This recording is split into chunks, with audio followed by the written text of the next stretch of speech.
Hi, I'm Fiona Barnett. I'm going to talk about military mind control and the integration process. I'm sharing the content of a presentation that I gave in Seattle last October. It was a conference on trauma and dissociation.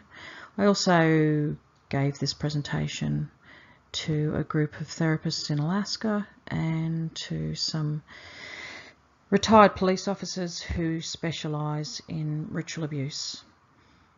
It was well received, and people asked me to record this information in some way, to write a book, etc. And I thought the best way that I can share it is through a YouTube recording. I first became inundated with contact from victims of various types of child abuse after I attended a press conference in Sydney 14 months ago. Since then, I have been asked for information, advice regarding how to integrate following the dissociation that occurs when somebody has been severely traumatised. I can't keep up with the number of requests for assistance, so it's best that I share this information in this YouTube presentation. I went to America not just to speak at a conference, but to find some answers. I went looking for some experts that we could bring back to Australia to advise Australian therapists on how to treat ritual abuse and mind control. Unfortunately, what I found was that the big names over there in America and Canada are fakes. It seems that the False Memory Foundation successfully shut down all treatment and even recognition of the true causes of severe DID within the therapeutic community, and therapists are no longer trained in successful treatment methods. In fact, what they tend to do is focus on becoming familiar with a DID client's different fractions or different personalities.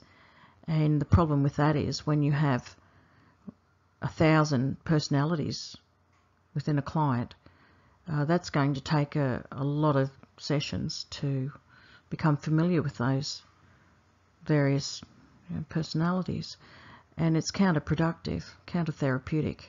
And I found people who had been in therapy for 20 years and they were no better off than when they first started.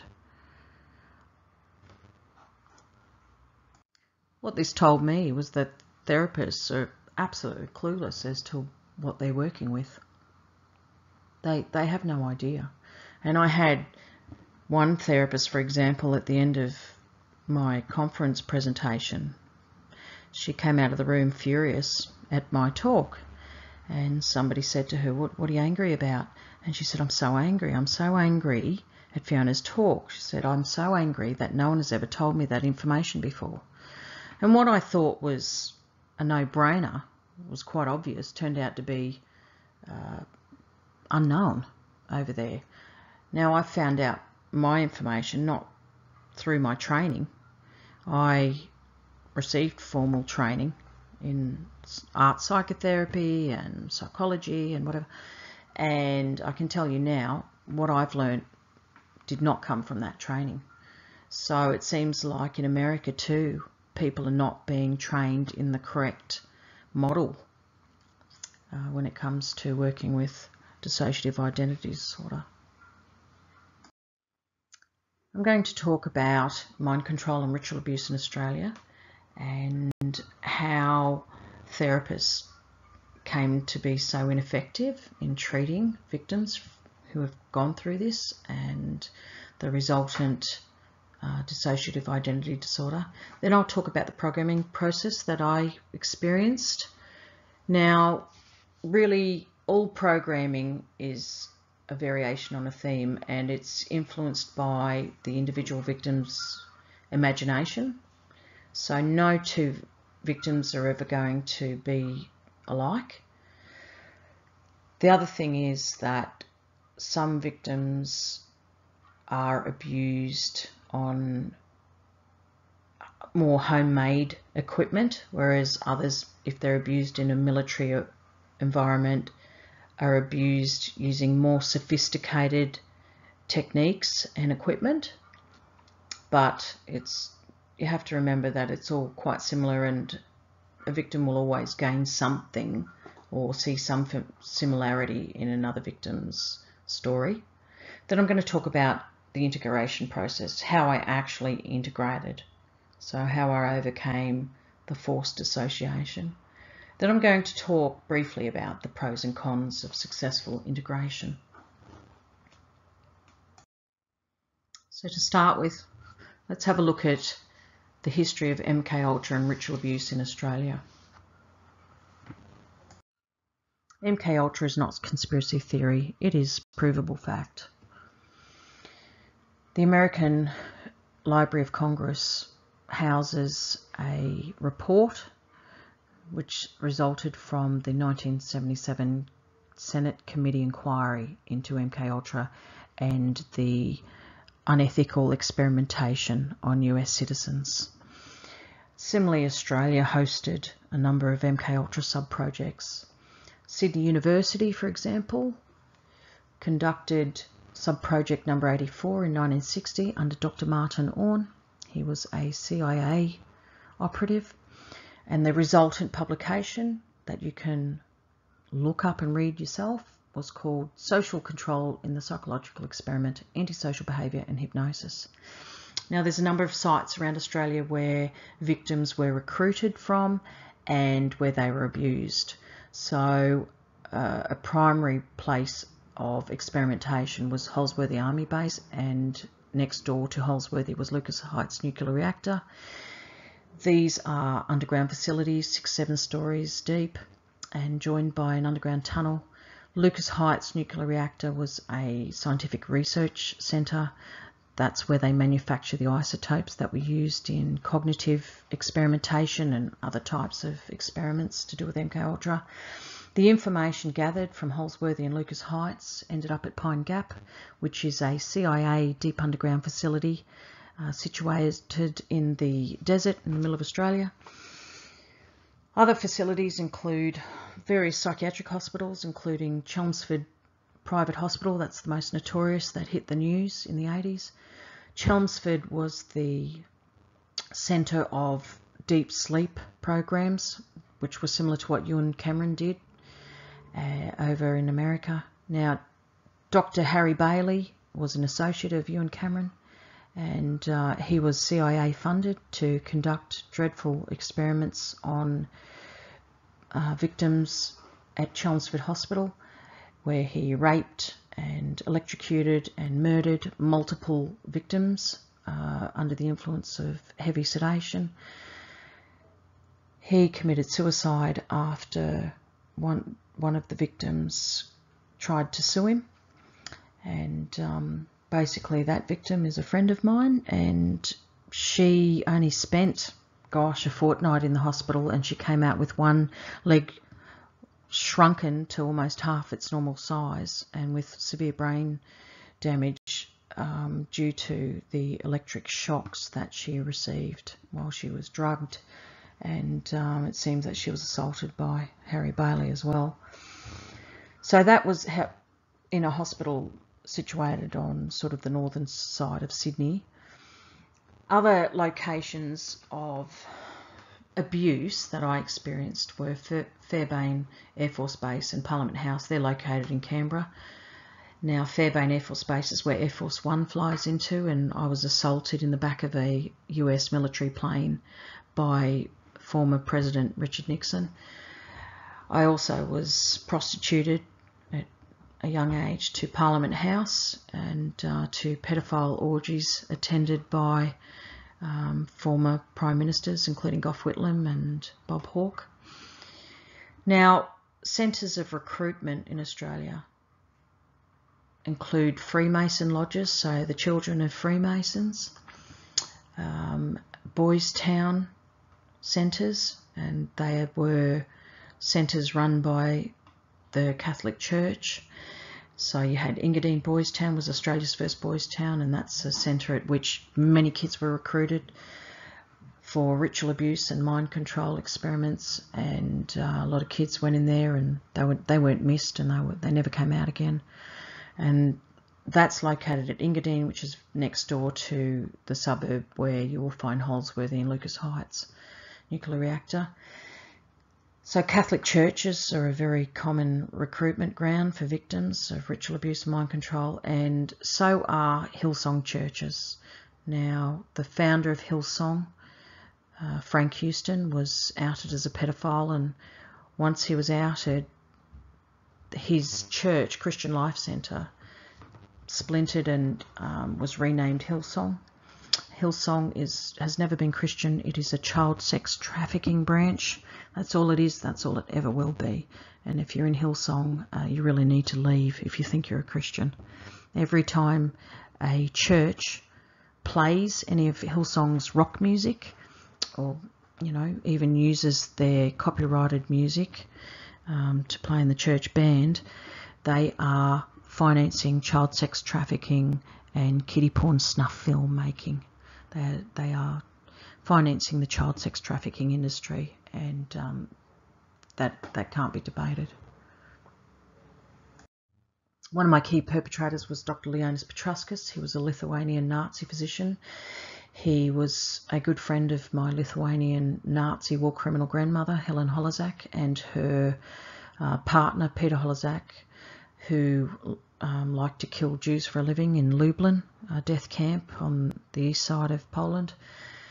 Petrauskas and my grandparents all lived in the same suburb of Engadine, which is south of Sydney, and that's where Leonis actually worked at Engadine Medical Centre, along with another perpetrator, John Melov, and Melov had contacts with Holsworthy Army Base, and they also worked with a Dr. Gray, but Dr. Gray was quite kind to me, and I don't really have anything negative to say about him.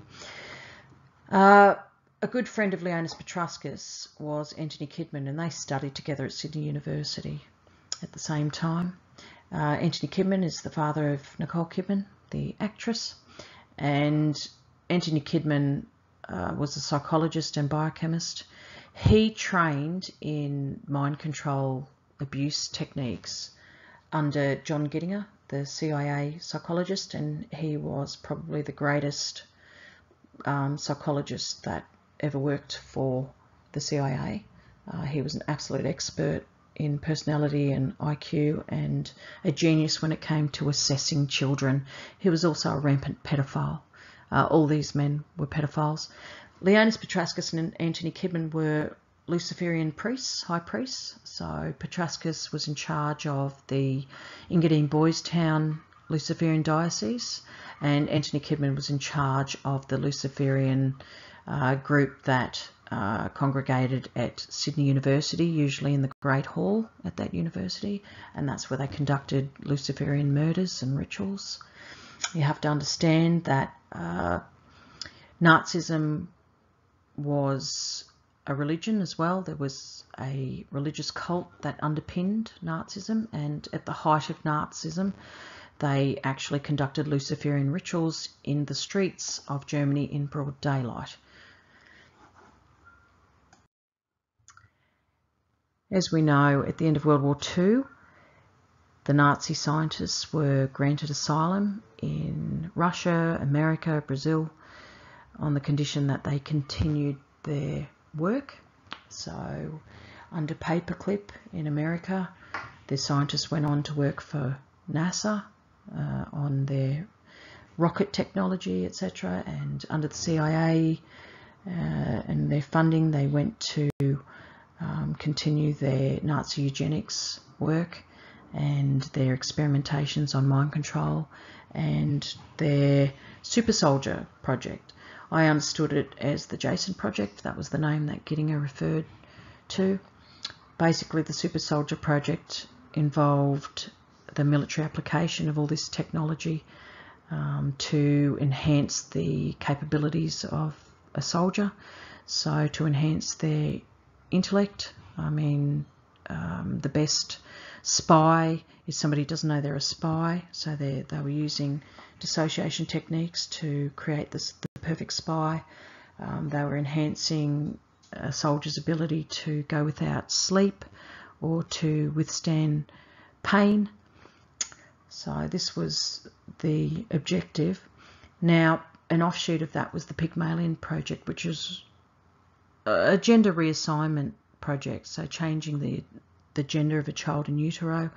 And this reminds me of this push for gender-free toilets in which children could be abused. So there's such an emphasis on transgender people and their welfare, and yet there's no concern displayed by the government for victims of international child sex trafficking and VIP pedophilia. Public denial of the existence of ritual abuse and mind control in Australia was secured by the Wood Royal Commission. This was a New South Wales state Royal Commission that occurred in the mid-1990s, and it was overseen by Royal Commissioner James Wood, who was a lawyer, and Wood helped to establish the myth of false memory and the notion that the Satanic Panic was to blame for multiple victims like myself coming out and saying, hey, there are Luciferians conducting rituals and murders on children that they've abducted and or bred for that purpose, and that they are feeding victims into these MK Ultra experiments. So Wood basically concluded in his report that these allegations, which were multiple and came from diverse sources, were the result of attention-seeking hysterical women. That's interesting because most of the victims that I've spoken to and the ones that have been reported in mainstream media are men. He said that they are the result of overenthusiastic therapists who like to implant false memories in their clients. This is just a lie. Also, he depended for evidence to support his conclusion on the lies of Elizabeth Loftus. Basically, Commissioner Wood misrepresented Loftus's book as scientific evidence. There was no peer-reviewed research to support Loftus's theories, and the sorts of experiments that were conducted later on to so-called support her theories were experiments involving, say, 30 young female psychology students who all came from the same white middle-class background, all attended the same class, and they were asked to imagine themselves falling through a plate glass window. And the outcome of these so-called experiments was supposed to be compared to and generalised to a population of the most traumatised child abuse victims spread across the world. And it was just ludicrous. If any first-year psychology student tried to say that that was scientific evidence, they would fail.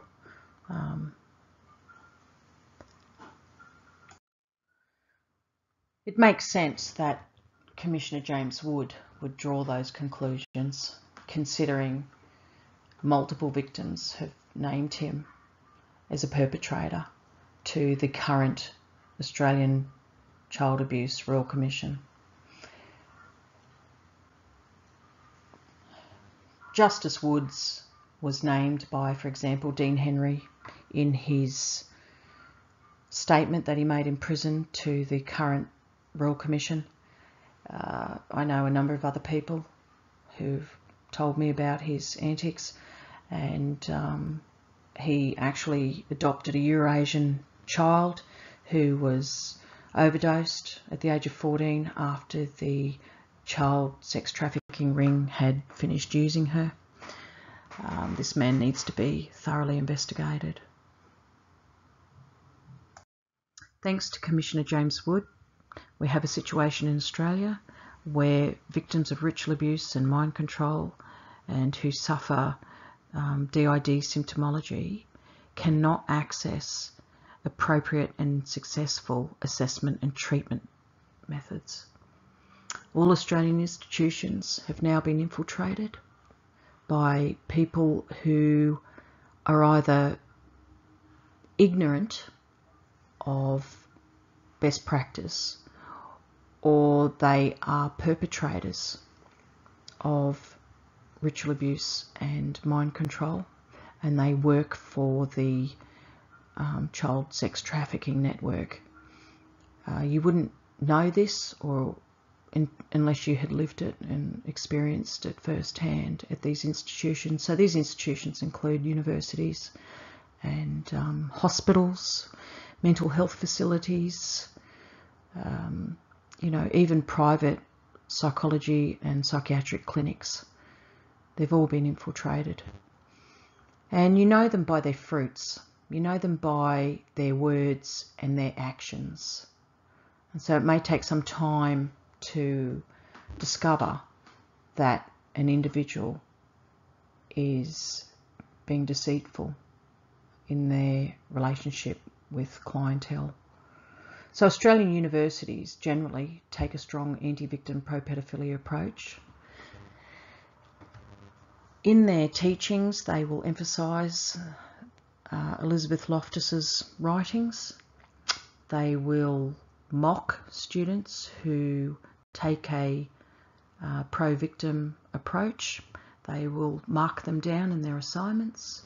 They will basically teach students the right way to think, which is anti-victim pro-pedophilia, through their marking, through their assessment, and then if students don't conform, they will be failed or they will just be targeted and set up for removal from not just the university but from the industry, from the health industries. You have a great example in Bond University.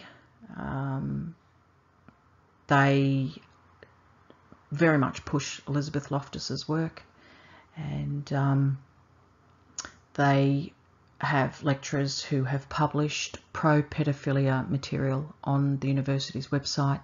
You had, for example, Professor Paul Wilson, who wrote articles supporting the notion that children are not harmed by child sexual abuse and instead they are willing participants. Paul Wilson was recently convicted of child sexual abuse of a girl under the age of 12 and sentenced. He has such a long line of victims waiting up to prosecute him that he will spend the rest of his days in court or in prison, I've been told. So this is an example of the type of lecturer that you have at Bond University, but you also have them at other universities. I mean, Paul Wilson back in the 80s lectured at University of Queensland, and he showed the end of a kiddie porn snuff film to a class of what became psychologists, and I've spoken to one of those witnesses. Paul Wilson also tried to organise a conference at University of Queensland which was supporting pedophilia and trying to make out that it was similar to the gay lifestyle and should be socially acceptable. You have these sorts of lecturers at other universities in Melbourne and New South Wales and New South Wales University and other universities that have come out in the mainstream media even recently. While the Royal Commission has been going on, there's been a bit of mainstream media attention paid to these sorts of people. So generally, mental health practitioners in Australia are not trained in ritual abuse and mind control. They are instead encouraged to mock people who say they have experienced these things, this type of abuse, and to diagnose them as psychotic or delusional.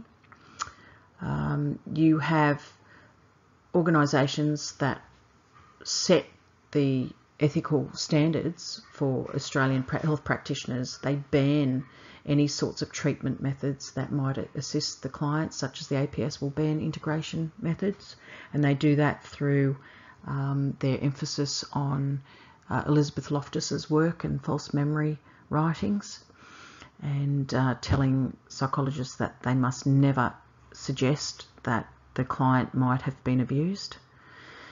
You have a ban on techniques that work, for example, within New South Wales Victim Services. They ban EMDR, and this is probably the most effective method for dealing with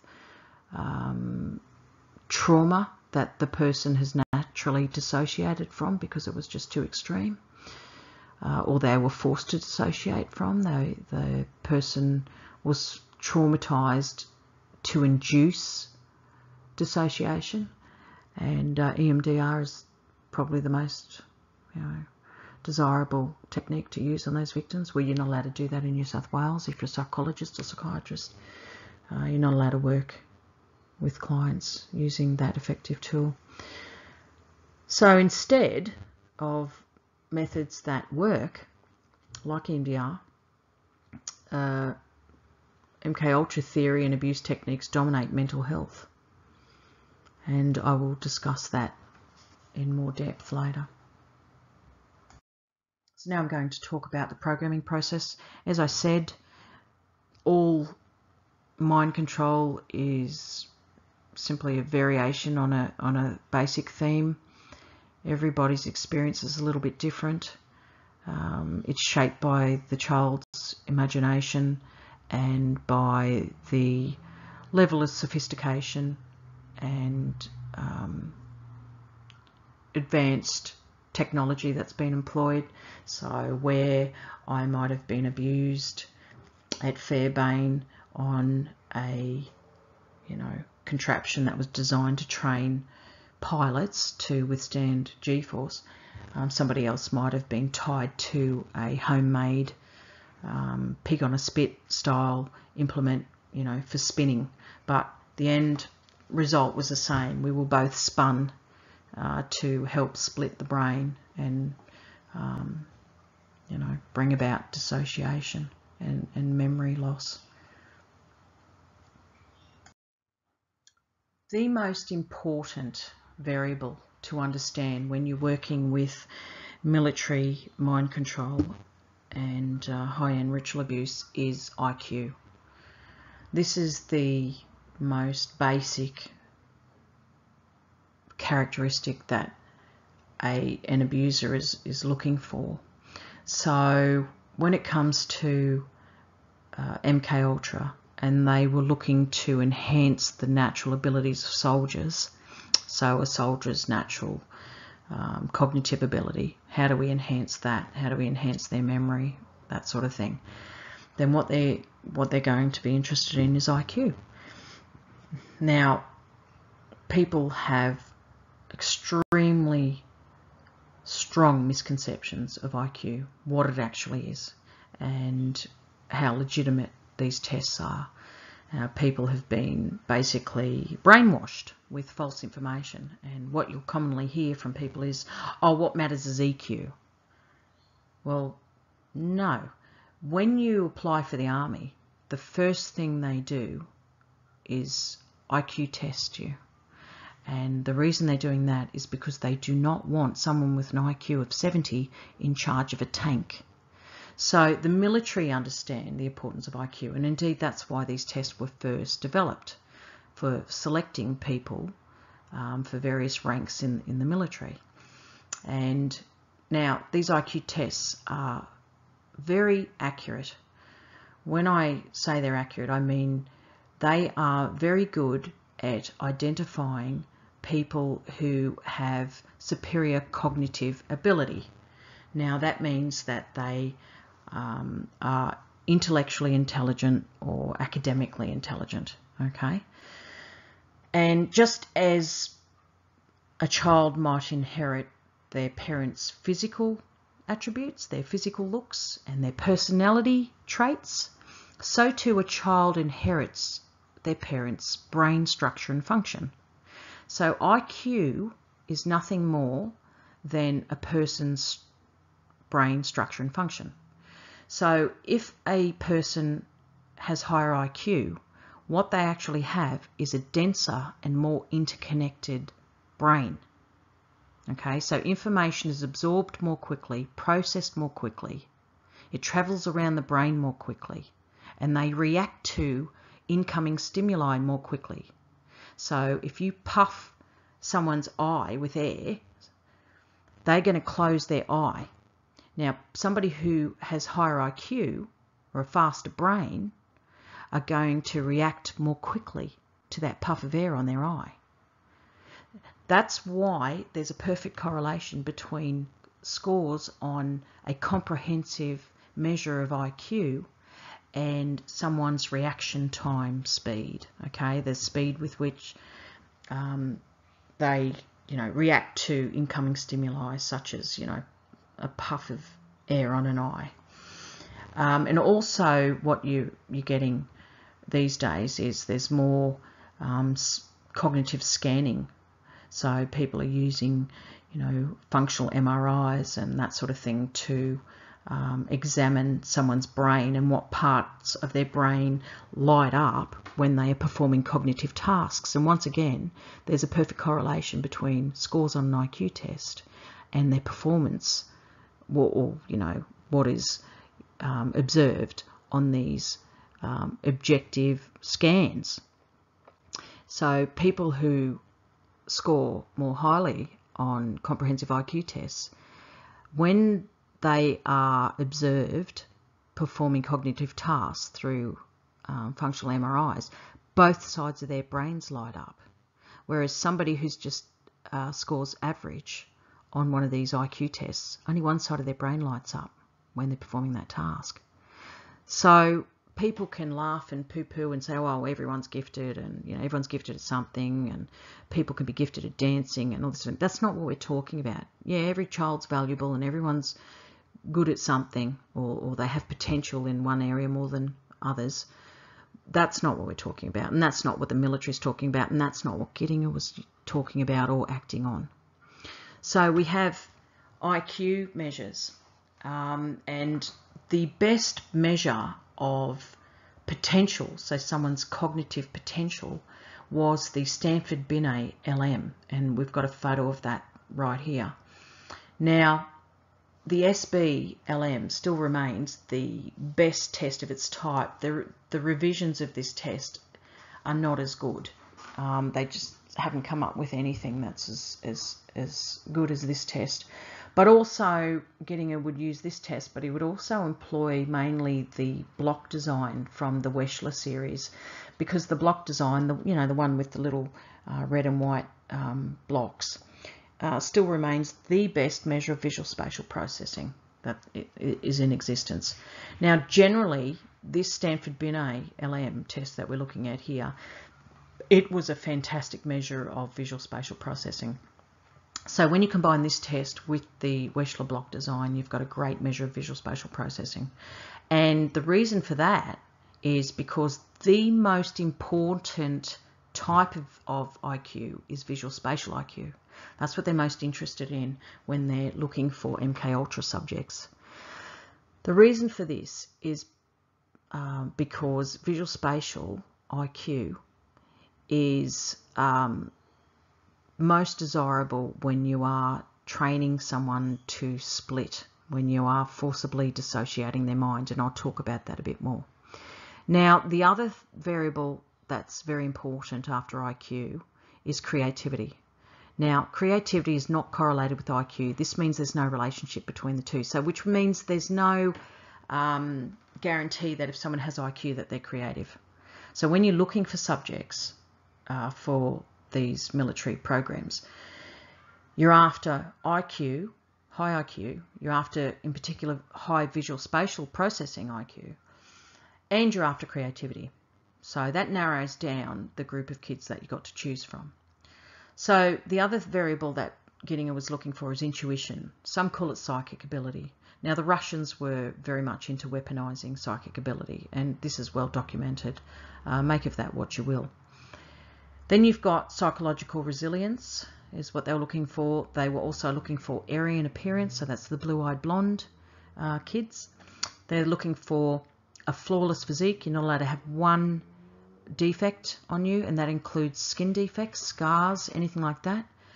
And they were looking and testing for physical strength and stamina. So they put kids through comprehensive physical examination and test of endurance, etc. Put them on treadmills, and they're also looking for, you know, similarly they would test them for psychological resilience through the, you know, well, Gittinger made up a whole bunch of tests that were good for that. So this is the selection process that I went through. Now, in terms of intuition, they preferred females for this. They found that they had more of what they were after. So make of that what you will. Now, I mentioned visual spatial IQ. People can score, say, about 150, say, on the modern tests, okay?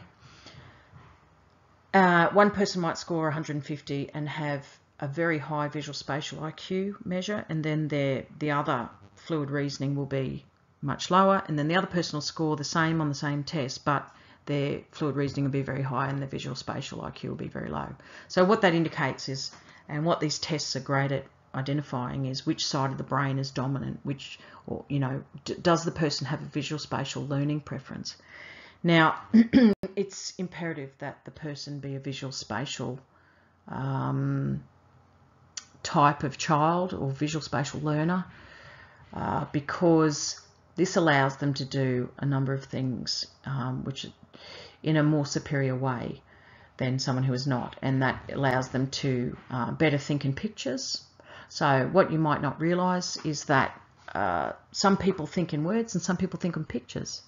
So when you have a conversation with a visual spatial dominant person, as you talk, they will turn that speech into a movie in their head, and then that will be unforgettable in their minds. So they actually have a greater capacity or potential for photographic memory, and this is very useful, as we will discuss later. They have quicker reflexes because of their ability to visually scan and process incoming visual stimuli. They think quickly under pressure. They have fantastic hand-eye coordination. They're able to synthesize seemingly unrelated pieces of information. So they're able to see patterns amongst a whole bunch of info. They have strong abstract thinking ability. They are able to read microfacial expressions, and they are fantastic at foreign language acquisition. For more information, go and see the world expert on this, and that is Linda Silverman. She's got a whole bunch of free information on her Gifted Development Centre site. Now, when we talk there about microfacial expressions, this translates into a really good ability to anticipate other people's thoughts or reactions, and they also are very good at lie detection. So at university there were classes in microfacial expression reading and all this sort of stuff. Well, you don't need to do that if you're high visual spatial IQ. You naturally do that. So when we consider visual spatial IQ, we can see how that ability can translate into a number of useful skills within a military setting. So people who are high on visual spatial IQ are usually better at code breaking, research, intelligence gathering, driving, shooting a weapon, architecture, physics, and computer programming. It's interesting how Martin Bryant, who supposedly achieved this phenomenal headshot rate at the Port Arthur massacre, he supposedly had an IQ of only 60 when the average is 100. So that places him as in the mentally retarded category. It's just actually physically and statistically impossible for Martin Bryant to have done what authorities say he did down there, and perhaps the nurse who went around Australia saying that she witnessed Navy SEALs come out of the ocean and gun everyone down. Maybe there's something to what she said. MPD, or multiple personality disorder, is a term that's not really used anymore. It's now been replaced by DID, or dissociative identity disorder. MPD, it's really a dirty word. It implies that somebody has multiple personalities and that they're a raving lunatic, and it's not an indication of the truth. DID is simply where somebody's natural ability to dissociate has been called into play. So somebody who may have a car accident and they go through the front windscreen of the car, the brain has a natural shutdown mechanism so that the person doesn't actually remember going through the windscreen. They might remember before going through the windscreen, they might remember the ambulance ride or arriving at the hospital, but it's just simply too much and it's too overwhelming for the person to remember going through the windscreen. Now, this natural ability to dissociate during extreme trauma, well, that's the very thing that the Nazis were learning to manipulate. Now, remember, they had N = 6 million subjects, no ethical committee to curb their, their behaviour. So in a very short amount of time, they learn a lot about the human brain. And this information has never really been made public. It became military secrets and passed on to the Russian and American military. Now, I like to refer to forced dissociation, so that's an intentional manipulation of the brain's natural ability to dissociate. I like to refer to it as trauma-induced structured dissociation. So it's very intentional, it's very deliberate, it's very well planned, and it's highly accurate now. So I see it as best being considered as memory and behaviour compartmentalisation. So the brain, if you could take a look at it, is actually physically compartmentalised. So what they do is they deliberately cut new neural pathways in the brain, or they deliberately close ones that pre-existed. Okay? Now, we can thank a number of modern minds, people who influence psychology and psychiatry, for this information. So in Russia, you had Pavlov, who came up with his classical conditioning theory. But beyond that, everyone else who's a major name in modern psychology and behavioural psychology, really they were on the CIA payroll, and they were contributing to the MKUltra body of knowledge. So we can thank Seligman for his information on trauma and learned helplessness. Bowlby contributed attachment theory, and Skinner contributed his information or his knowledge of conditioning. He expanded on Pavlov's work. So basically we have this neural pathway creation and closure, and what that is the physical splitting of the brain, as I said, and the hemispheres. So you can achieve a splitting of the brain through various means. So they use drugs, and they use hypnosis, and they use spinning. A big thing they did was spin kids, and as a result you might have certain symptoms like eye convergence disorder or vestibular disorder or vestibular problems. Now, to maintain those neural pathways, victims have to be re-traumatized continually. Otherwise, those pathways will naturally go back to their natural state. And that's why victims, you will see, people will call them shit magnets, but really it is very structured and planned that members of the international trafficking network will be employed to, say, move in next door to the person and continually harass them, or come into their lives or pretend to make friends with them. And, you know, it's very much like from the movie Total Recall with Arnie Schwarzenegger, where he had a friend who was there trying to influence him to, you know, not take a certain path in life that might trigger his memories of things that they had intentionally made him dissociate from. The best way to understand dissociation and integration is to think of the brain as a computer, and that's what John Gittinger used to say to me. The brain is like a computer. And this was when I was a little kid and didn't really know what a computer was, and it wasn't until the advent of, you know, PCs that I could really understand what he was talking about. But that's what it's like. The brain is like a computer. So if the brain is like a computer, dissociation can be viewed as a filing system, a computer filing system. So the perpetrators create multiple files.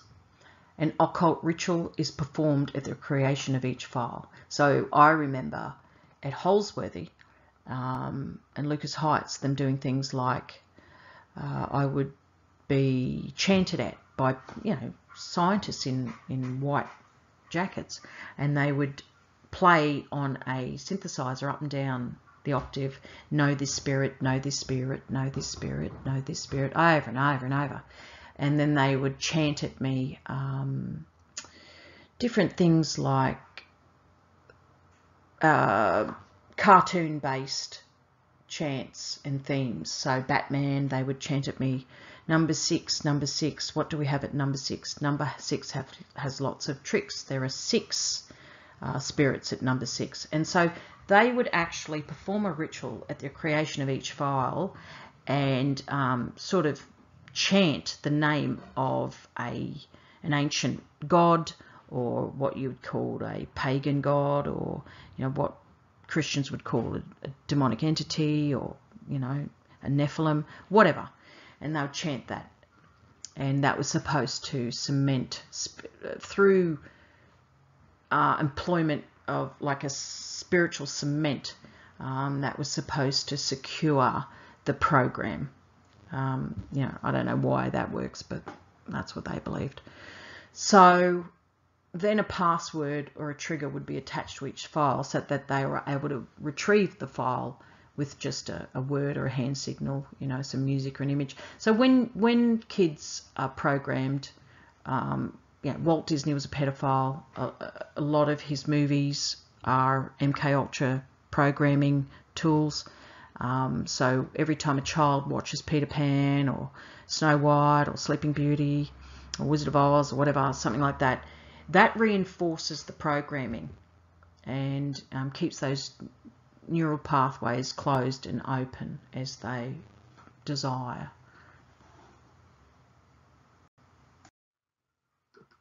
So here we have the structure of my programming. This structure is based on the Freemason Eastern Star. Anthony Kidman created this, and it was flawed. This is why my programming broke down. Anthony Kidman was murdered or told to suicide when I reported him to the New South Wales Health Board. I wasn't the only victim of his abuse that had reported him, and the board immediately acted on my report, and he was dead within 2 months. He died under suspicious circumstances in Singapore after he had been placed on suicide watch. A member of Nicole Kidman's security team became a paparazzi, and he still had contacts with his mates on the security team, and of course they blabbed and that told various other journalists that you know, Kidman was placed on suicide watch immediately after my report to the health board. So he failed, and the penalty for exposure and failure is death. You know, these pedophiles think they're untouchable and they live like they are, and until they stuff up, and then they find out they're mortal and dispensable. So this programming, I honest to goodness don't understand this programming. To me, this doesn't make sense. I thought Anthony Kidman was a bit of an idiot. He wasn't a genius like Gittiner. And obviously this is why and where it all broke down. So you have the red arm of the pentagram, and within that arm contained experiences of murder and Luciferian ritual and orgies and horrible, terrible things that they did to kids in that behind that door. And then you have behind the green door, you had well, I suppose academic training and ability and enhanced abilities. So I did have photographic memory. I was like a human tape recorder, and I lost that ability as I integrated. I still have superior memory compared to the average person, and that was proven through cognitive testing a few years ago, but nothing like what it was. And then behind another door you have, for some reason, hypnosis on its own. I don't understand why. But there you've got me dressed as a candy girl. Another door you got drugs. That must be the programming that was caused through drug abuse. And then behind another door you have training, the soldier training I went through. So I actually was put through full military training, which I'll just talk about a little bit more later. Now, when I integrated, one of the last steps of my integration was being the gatekeeper in the middle who had access to all these doors, and it was the most remarkable experience of my life.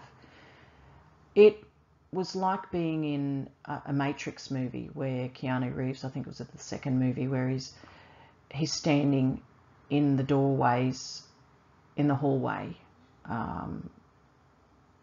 which contained a number of doors that led to various parts of the virtual reality programming. And it was white, but in my mind everything was black. Yet I could, and it was just like in a movie, I could walk and open all the doors up, and I did open every door. And this is what I saw. I just drew what I saw, and I saw all these people come out. So the mind is an absolutely phenomenal thing, and no one can really understand it. We all pretend we know, but we don't. It's experiences like these that make you realise there's more to life and death than what we hear about on TV. There's more to life than Kim Kardashian's butt implants. So here is some examples of what they did to bring about the dissociation process. So the first steps before they got to that pentagram structure was the implementation of Bowlby's theory of attachment. So thanks to Bowlby, here we have what they did to me, and this was to destroy my natural attachment to my mother. And never mind what people say, and don't worry about equal rights of the sexes. It's the mother that has the greatest influence on the child, and that's why they target the mother in this attachment violation process. So these people, they don't care about what's politically correct, they just care about what works. So they basically electrocuted me and destroyed my natural affection for my mother, and that was never really repaired, to be honest. And then thanks to those, Skinner and the like, the implementation of conditioning theory, they paired mummy with vomiting. So here we have Gittiner feeding me ipecac until I vomited blood. Yeah, that wasn't much fun either. So I'm only about 5 when they did this.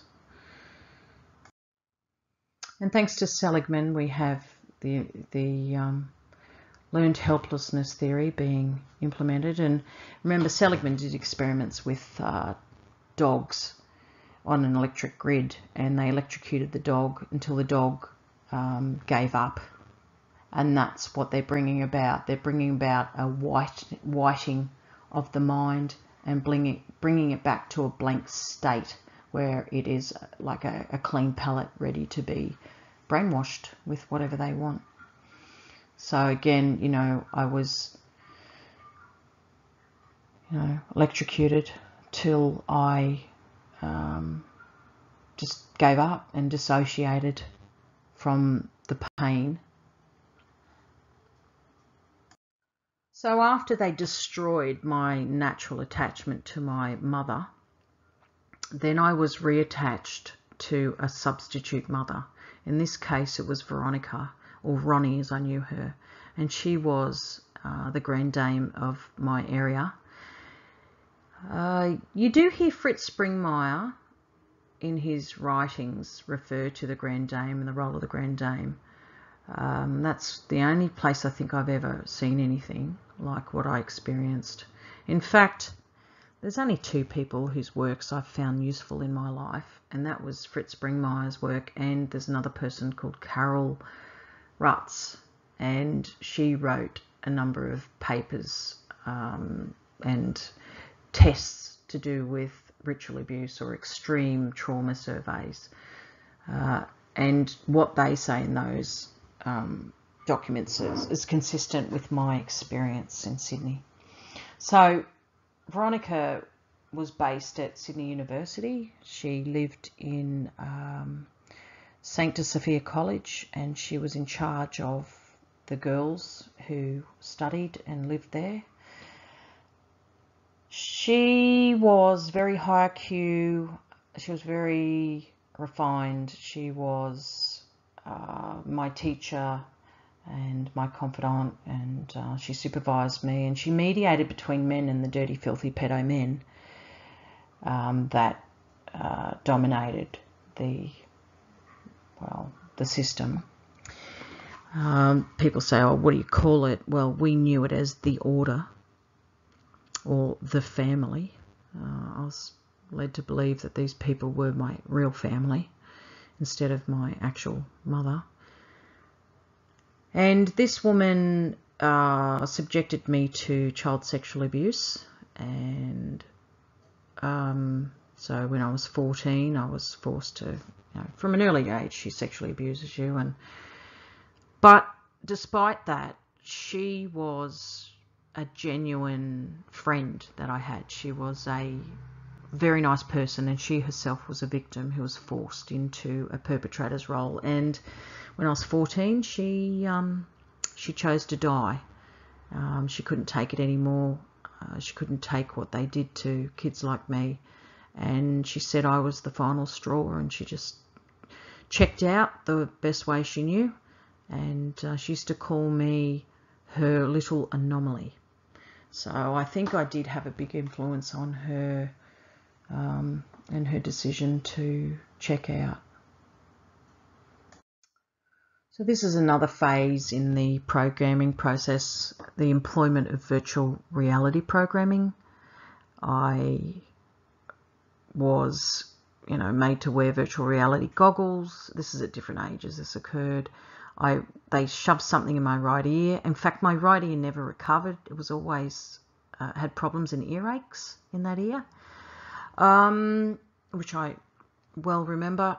And I was made to watch horrendous scenes. In fact, one time I found on YouTube the very video that I was made to watch when I was a kid, and I've never seen it since, but it was the actual video that they used to play, and someone uploaded it to YouTube, and it was just pictures of like war and nuclear bombs going off, and dead things and murders and horrendous rapes and tortures of animals and screaming bunnies and things like that. It was awful.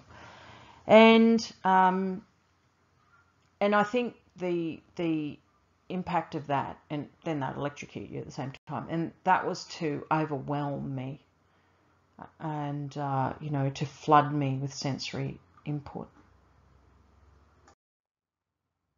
So after they destroyed my attachment to my mother and, wiped my previous programming, which comes from general life and a fairly normal looking upbringing, they replaced that with other things. So sexual abuse was used to replace that which they destroyed, and love. There was a perversion of natural affection. One of their virtual reality programs was Candyland, and I actually saw the tape that they had, and it had Disney, copyright Disney, written on the tape. And I don't know how this happened, and as a kid I didn't understand, but I was able to walk through the program with Giddinger. We're both able to participate in the program. I mean, I used to think, oh, did they make a giant set with all these, you know, giant candy canes and a castle and everything? But I mean, now as technology advances and the mainstream public have access to this information that they had many decades ago, I can see, no, probably was virtual reality. So once they'd stripped me of my sense of self and who I had been raised as, they have to replace that with ego. So your sense of self is replaced with pride in your genetics, in your IQ, in your royal bloodline. I was also a candidate for Grand Dame, so I was actually raised to be a candidate for taking Veronica's place when she died. So I was called things like the chosen one, royalty, special, you're of the ruling class, and you'll see other victims when you swap stories with them. They've been told similar crap. As I said, I was put through full military training. This included being made to, say, jog for hours until I went beyond the pain threshold and dissociated. I'd have a dog chasing me, and I was told by Colonel Chan, who was an Asian with an Asian accent but in Australian military uniform. He told me if I didn't stop running, the dog would get me and rape me and, you know, chew me up. So of course I ran, and I went beyond the pain threshold and dissociated, and you know, that's where I went into a state of floating. It felt like I was floating, and then I could go on forever. I could just run and run and run till I dropped dead, I don't know. But I was exposed to sensory deprivation as part of this training. I was kept in a cavern for days. I was kept in isolation. I was then paired with kids that were later murdered. So I was bonded with children, and then they were brutally slaughtered in front of me. And this was all part of their training. Now, this Colonel Chan, he was a cannibal, and anybody who knows anything about these Luciferian pedophiles will know that they are all into cannibalism. And so this so-called Health Battalion logo, which supposedly was devised through a competition, so people had to come up with a competition symbol or, you know, illustration, and this was the winning entrant. That's a load of rubbish, because I remember before that competition, I remember Chan having a very sharp Asian style implement, and it looked like this, it was in this shape. So that was their Health Battalion logo in the Holsworthy Army. So yeah. So after they did the basic programming, they would bring me in for regular maintenance. So whenever I went to my grandparents' place, I was taken over to Holsworthy or whatever, and one time they had trouble with my heart. They're saying that my heart was acting independently of my brain. Now, they had control of my brain, and they'd split that and they'd worked on that, but my heart was overriding my brain, they said. So basically they flatlined it to bring it into submission.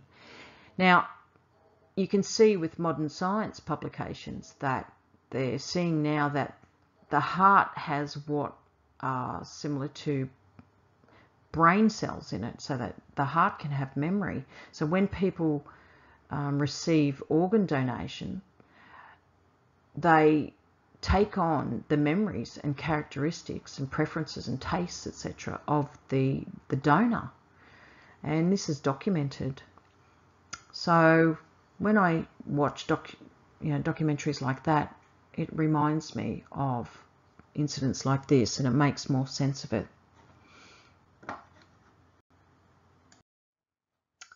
So now I'm going to talk about the integration process. This is something that I have devised myself. I basically was my own therapist. People say, oh, can you recommend a therapist I can go to? No, I can't.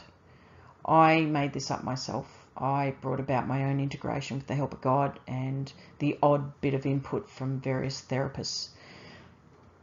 I was desperate and had no other choice. I studied art psychotherapy and psychology and read books and travelled to America to find books and looked for experts. And I did a lot of this, remember, before the existence of the internet, so it was very difficult in the early days. And I had to wait 20 years between the two phases of integration. So the first batch of integration was achieved many years ago in my early 20s, and the focus was mainly on ritual abuse and those experiences. And I was just getting to the military mind control stuff. I remember doing a drawing of being spun in this egg contraption. I took it to my mother and she said, oh, that's enough, you don't need to remember anymore. And she didn't mean to shut me down. She just thought it was too much. And I went, oh, okay. And I just didn't work on it anymore. And I never found a therapist that I could trust enough to open all that stuff with. And I was functioning fine, really. Just every now and then I'd get some horrendous, burst of mood, like a mood swing, or I'd be re-traumatized. Something would happen, I'd be targeted again, I'd find dead chopped up animals on my lawn or something like that. And that was enough to set me off. So I was much more vulnerable to that pre-full integration than I would be today. So I waited, 20 years before I came to a place where I could finish off the military stuff and deal with that.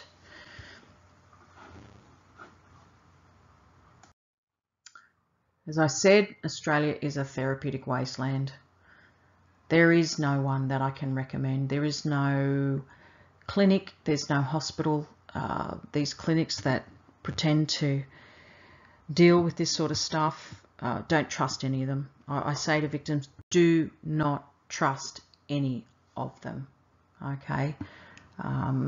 They've all been infiltrated, as far as I know, and I hear stories from victims from all over now. These various agencies that are pretending to be advocates for child abuse victims and treating them and what have you. There's not one I can recommend, I'm sorry. To begin with, the best way to explain what helps integration is to outline what hinders it. Now, the most destructive tools that you can employ when working with the DID client is the very tools or methods that we employed to cause the dissociation and trauma and abuse in the first place.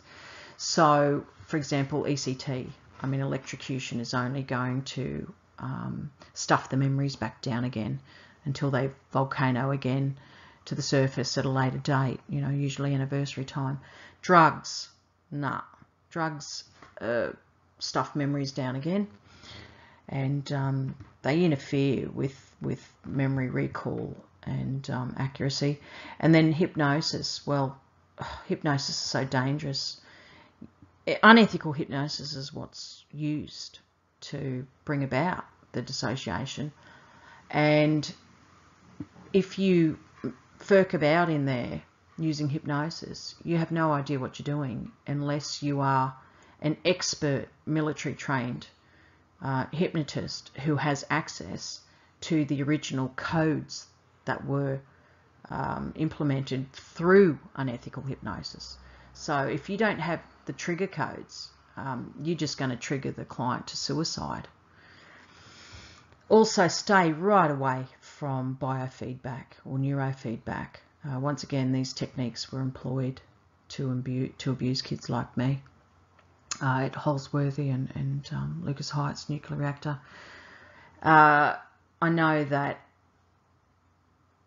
some of the programs that they use now, I mean, I was given a little bit of biofeedback and it triggered the hell out of me a couple of years ago.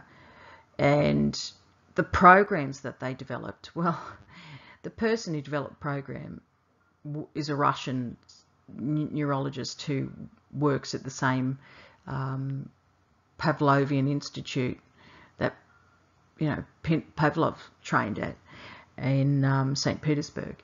And the actual program that they created was full of Luciferian symbols and images of blood dripping down walls and things like that. So I thought it was more of a trigger than a healing tool. What else won't help integration? Well, neglect. If your therapist is providing one 50-minute session per week because 10 minutes of that paid session have to be devoted to note-taking, well, they're ripping you off, and they're actually not doing you service at all, because when therapy reaches a critical point, they're not going to be available for you. And really, you can't achieve much in 50 minutes when you're doing this kind of work with a DID client. You really need longer sessions and more of them. Feigned empathy. I had a lecture at Bond University in the counselling psychology course who used to say, you can fake it till you make it. And I thought, no, you can't. High IQ victims can read microfacial expressions. They're going to detect feigned empathy very quickly. You don't want to be working with a psychologist who's proud and egotistical, because that interferes with their objectivity and motivation, and usually find those types are very jealous of the high IQ clients that come in and really want to destroy them rather than help them. What else stops integration is denial techniques. So these include CBT, which stems from learned helplessness, and ACT, which is based on CBT, cognitive behavioural therapy, and acceptance commitment therapy. You don't want to deal with mindfulness, which is stems from Buddhism, which is a dissociative-based religious cult, and they employ dissociative techniques like transcendental meditation, astral travel. That's the last thing you want to be doing with a victim of ritual abuse who was taught to astral travel as part of their ritual abuse, and to dissociate. And positive thinking, not helpful at all. So mindfulness, I mean, you know, these techniques that they employ, they teach you to be in the moment and to really not look at your past. So don't look at your history of ritual abuse and mind control. Let's not look at all the murders, and let's not accurately remember and illustrate the VIP perpetrators of your abuse. Instead, be in the moment, okay? And it's like trying to employ mind over matter. And taking that approach is akin to taking on a battleship with a pop gun. It's not going to work. It's like if somebody's smashed up in a car accident and they're screaming in physical pain on the ground and screaming for, you know, drugs, for painkillers, and you go up there and say, you know, just stay in the moment. You know, don't worry about it. Forget the past. Get on with life. People don't realise that the nervous system agony that victims go through who have been subjected to the sort of abuse that I have experienced, that nervous system pain manifests as physical pain, and it's absolutely excruciating, and you know, it doesn't help to employ these methods that are based on positive thinking and forgetting the past and getting on with life. So positive thinking and techniques that are akin to that, they're designed to stop integration. The worst experience I had with a therapist was one that used to tell me to oh, just go and find a good book and listen to nice music.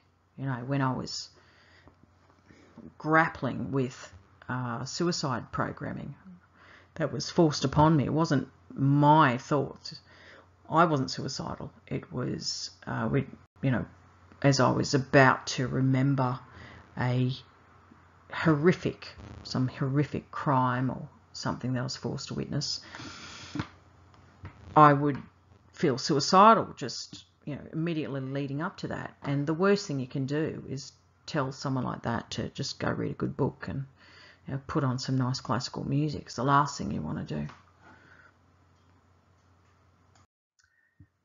So just a word on drugs. The best advice I was ever given was from my friend's dad, who's a retired pharmacist, and it was a really good one.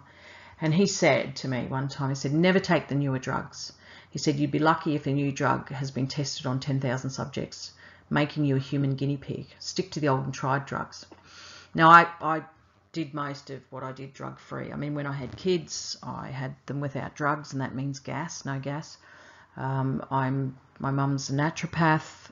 She's been a naturopath since I was 7, so I've been raised in alternative medicine. She was the nutritionist for a state home midwifery association. I was really raised in that whole scene. So I was very anti-drugs, anti-everything Western medicine.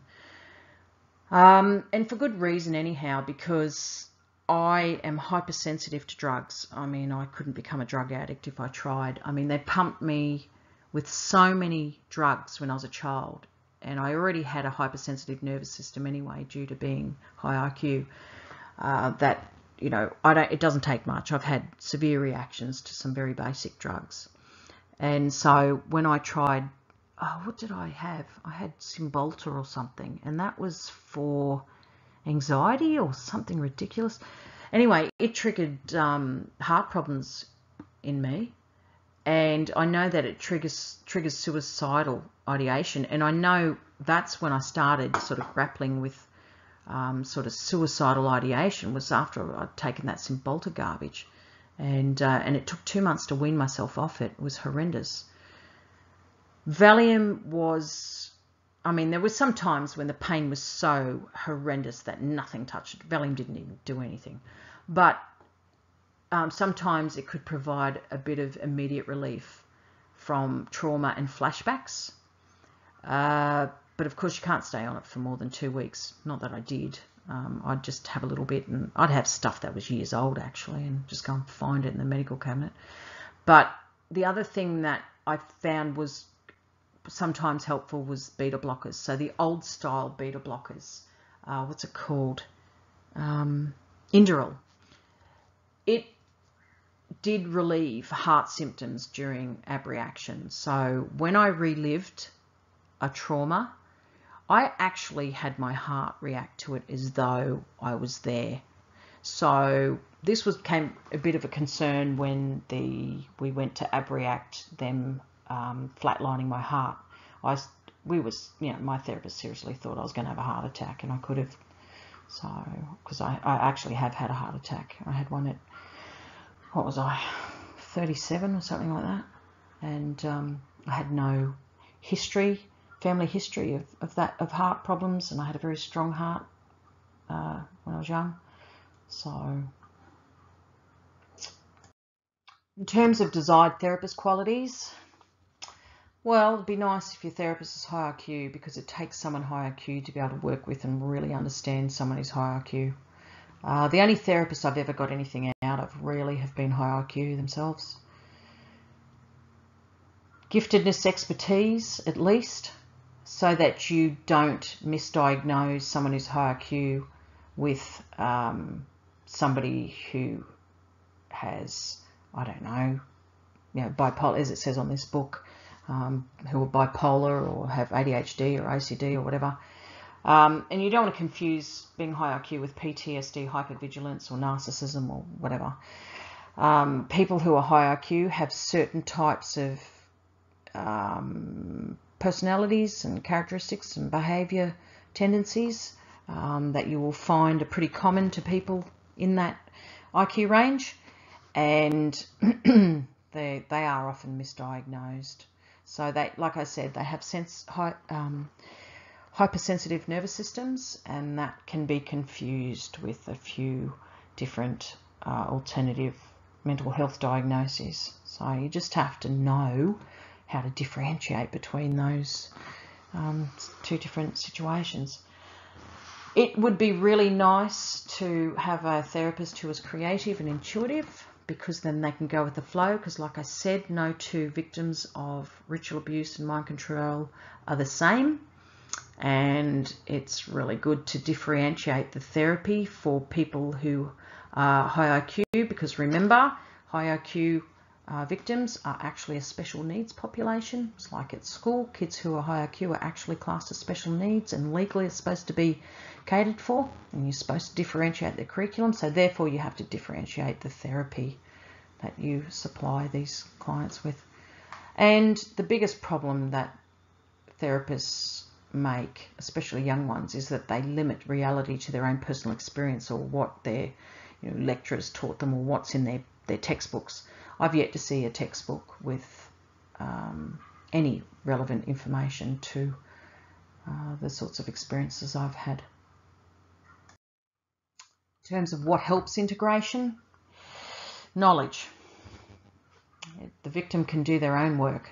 They can become knowledgeable in the areas of psychology, IQ, biochemistry, neurology. All this helps. If you can visualize, because you'll be a visual thinker, if you can visualize what's going on in your brain when they abuse you, and then what's going on when they heal you, then you will have more confidence in the healing process.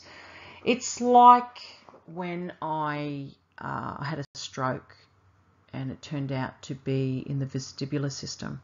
And then I had this fantastic physio who basically, my goodness, she brought about a lot of healing in a 6-week program. Now, the reason why that program worked is because I was confident that the brain was able to heal. I did vision therapy before that, thinking the stroke was in the visual cortex, but it still led to a lot of healing. I mean, just after the stroke, I couldn't stand on my right leg, I couldn't balance on my right foot, and like I used to do acrobatics and all that sort of stuff, so it wasn't like I was unable to do that before. But they said, also the people who conducted that therapy said, look, the reason you did so well and made so much progress is because you believed in the therapy. And I believed it because I'd read stuff about neurology and about neuroplasticity. I believed in neuroplasticity. So, and all of that information really helped me when it came to the integration process. A number of techniques helped me as well. I was in the first art psychotherapy intake in Australia into the master's program over in WA. And, after, I don't know, almost a year of that, I learnt as much as I possibly could. And then I went off and I was dragged into trying to help other people who'd been through what I'd been through, basically.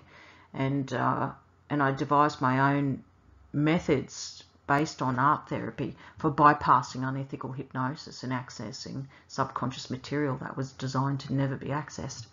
And all of that, when it came to me doing EMDR, which feels very similar to art therapy in the mind, that helped me. My understanding, and having worked with other people, I understand that process. So when it came to me doing it in my own head, I was able to trust the process, because it takes a lot of trust. You have to trust that you're not just making this up when you're remembering things, when you get flooding and flashbacks and things like that, or when you're just drawing things. You have to trust that this could be real, because your brain tries very hard to shut it down and to convince you that it's not real, because it's too hard to think that it is real. Nobody wants to remember this stuff. Techniques that I used were art therapy, writing. With writing, I mean, one of the most effective things that helped at one stage was my therapist had me email her just for some, just housekeeping stuff, like, I'll be available for Friday or whatever. And then that turned into, my goodness, using writing as an extension of therapy. And in the end, I was emailing every day, just writing. And it was very important to me that I thought that person was going to immediately receive that email. Didn't matter if at her end she hadn't read it. She doesn't read it for a day or two. But in my head, it stopped me from going insane. And it provided immediate relief when I was really critical. EMDR is fantastic. It is absolutely essential for recovery and for memory recall and clarification. I find the way I like to do it was have a session of EMDR, because see, EMDR is unlike hypnosis. It's non-suggestive, and it's up to the client that your brain will just go where it's meant to and can cope with going at the time. So what you do is you have EMDR, and you'll have a flashback or something like that, and then later on you'll have maybe a fuzzy memory, but if you go and draw it at home afterwards, it actually brings it to life and you remember heaps more detail.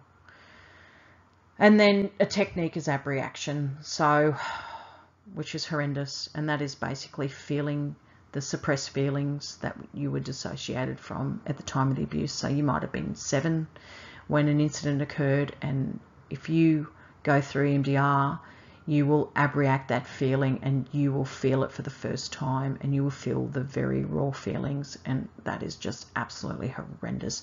And this is what you don't want to experience and what the brain fights to prevent from occurring. So it's very hard work, integration. Bilateral stimulation, well, because they split your brain, you want to do things that stimulate integration between the hemispheres, and swimming does this. Freestyle swimming is fantastic. And I ended up swimming 1 kilometre a day, 5, 6, 7 days a week. And so if I did EMDR, then went home, did art therapy, and then if I went swimming, I had to go swimming after a session of EMDR, because it would just gel everything and it would integrate the memories and calm my whole nervous system down. And I could feel it. I could feel it working. And also I could feel my heart regenerating. I remember my brain used to talk to me and my heart would talk to me. I realized what an amazing thing the human body is, and how we have so much noise going on in our lives through media and radio and conversation and traffic noise and whatever, that we don't slow down and listen to our bodies. And when I was forced to slow down and listen, because I kept very busy so I wouldn't listen because I didn't want to hear what it had to say, I found that it talked to me. So I would wake up one morning after a session and I remember going, "Hello, brain," and I remember starting to integrate and feeling I was in touch with my brain and that it was integrating for the first time since I was 5. And I remember, like I said, when I was swimming, my body said to me, "Your heart is regenerating." So whatever damage had been done to my heart, I could feel it was strengthening. And yeah, it was just such an unusual experience. Typing, so when I wrote, I would type. I'm a typer, I'm not very good at handwriting. And that's a bilateral exercise, so that encouraged integration. And of course, EMDR is a bilateral exercise, and that's why it works. So when somebody does EMDR with you, they will swing a finger from left to right, or they will tap your left, right hands, or your thighs, or whatever they do. Don't confuse EMDR with hypnosis. It's not. I know of one victim who's been through what I've been through, and she freaked out and said, "Oh, I can't do EMDR. No, that's like hypnosis." And I said, "Yeah, that's what I thought. That's why I avoided it, but it's not. Nothing like hypnosis. A little bit like it, but not really." Then what else fostered integration in me was my personal attributes. So obviously I'm tenacious, I'm diligent, I'm articulate, I have high cognitive ability, and I have faith. I have faith in a higher power. I'm a born-again Christian. I am not affiliated with any church. I think they're all child trafficking covers. I'm into Bible-based fundamental Christian beliefs, and that's what's carried me through. Luciferianism is spiritual, it is evil and dark, and Christianity, as in biblical Christianity, is the antithesis of Luciferianism. And I believe it is a source of higher strength and power and authority than what my abusers indulged in. So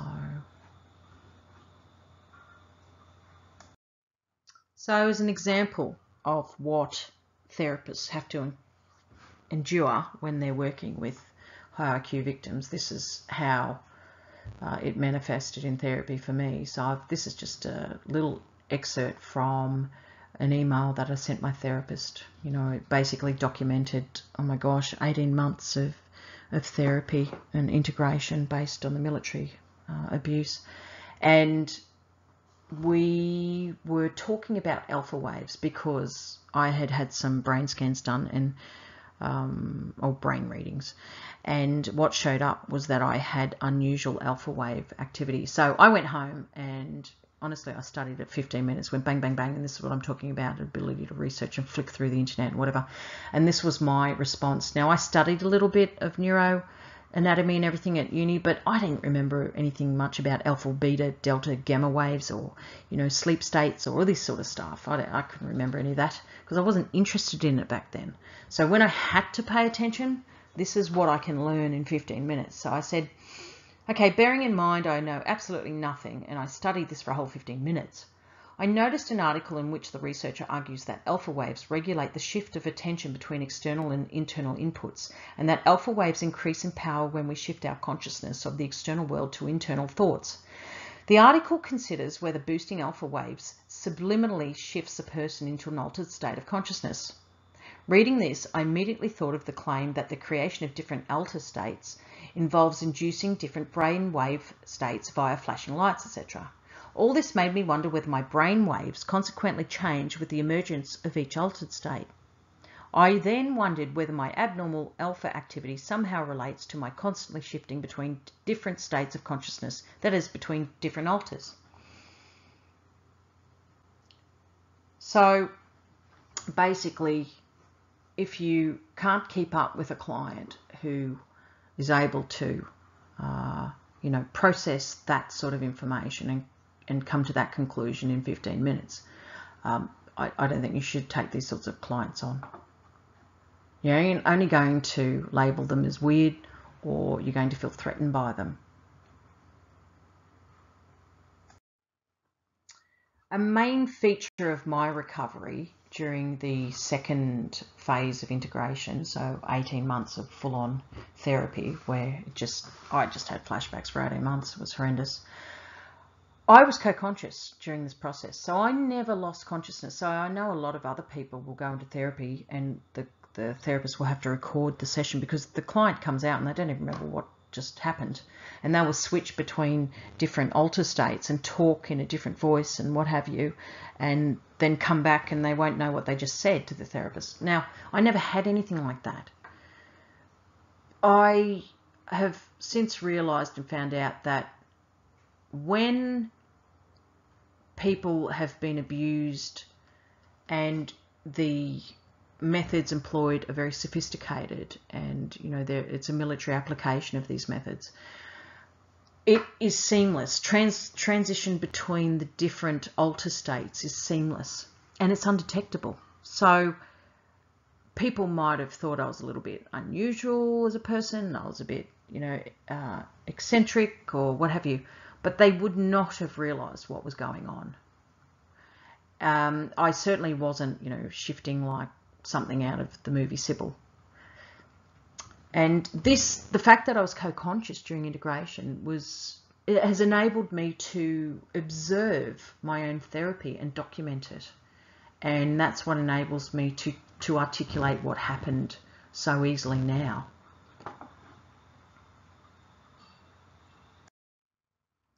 The most disturbing thing I encountered in America was a group of victims who were not making progress in therapy, and some had been in therapy for 20 plus years.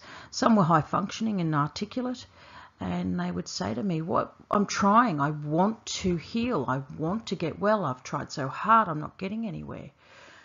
So I had to think about it, and I observed, and I realised what the problem was. Therapists over there seem to be following the wrong treatment model. They are focusing on the symptoms instead of the cause of the dissociation. So therapists seem to be focusing on getting to know the multiple personalities or identities or fragments or alters, whatever you want to call them, within a DID client, and finding out their name and their likes and, you know, their role and all that sort of thing. And I noticed quite a number of victims referring to themselves as we. Oh, we did this and we did that, and that's something I suppose I naturally shied from. I never referred to myself as we. I always thought of myself as I and spoke with I when I referred to myself.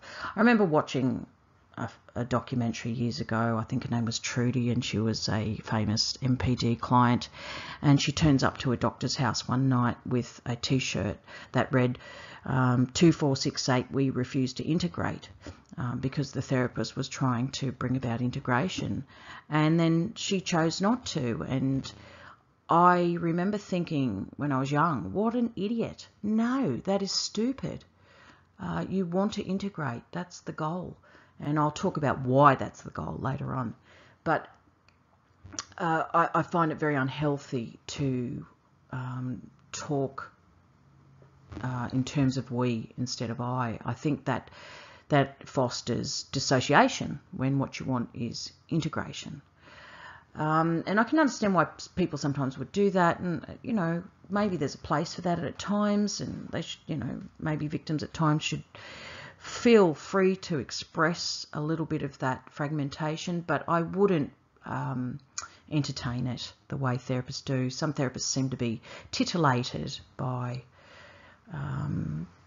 the DID clients, you know, multiple personalities, and then the client stays in that situation.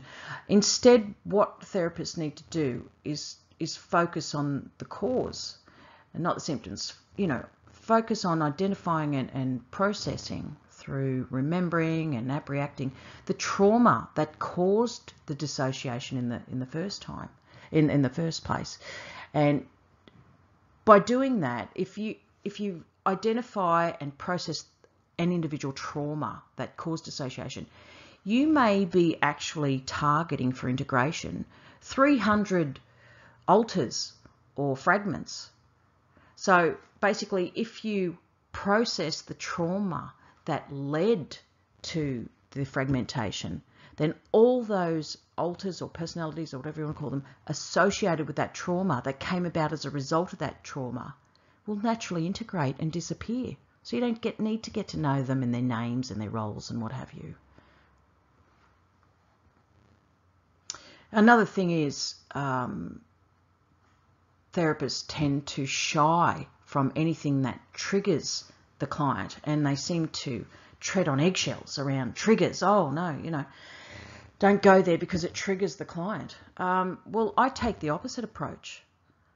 I believe that the trigger is the key to identifying the trauma.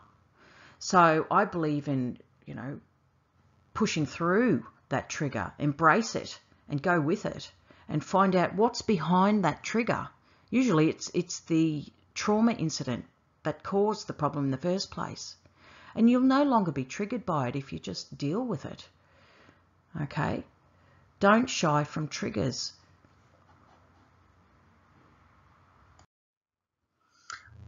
One of the victims I have spoken with said that she was having trouble locating her core personality, and said, you know, my therapist and I, we've gone looking, we've searched for ages, we can't find my core personality. You know, what do I do? Well, I thought about it, and your core personality is there. It's the person you were before you were abused. It's your original name. It's who you were referred to as a child. The name that your abusers first knew you as. You don't have to go looking for it and find its name. It is you. And it's the person who is there when the victim's not being triggered, and those other fragments that come into play once they're triggered. It's the person who's there when they're not in a fetal position in the corner of a room, or that usually you find with a victim, although they may go through extreme mood swings and you may be, it's like you're talking to 50 different people, there's always someone there at the core, no matter how dysfunctional they are. If you get to know the person well enough, there's always someone there that sounds pretty reasonable, not too intellectual, because, someone who's highly intellectual and that could be a defense mechanism kicking in. I'm talking about you can usually find the core person there, and when various fragments are integrated, they are absorbed into the person's original core personality.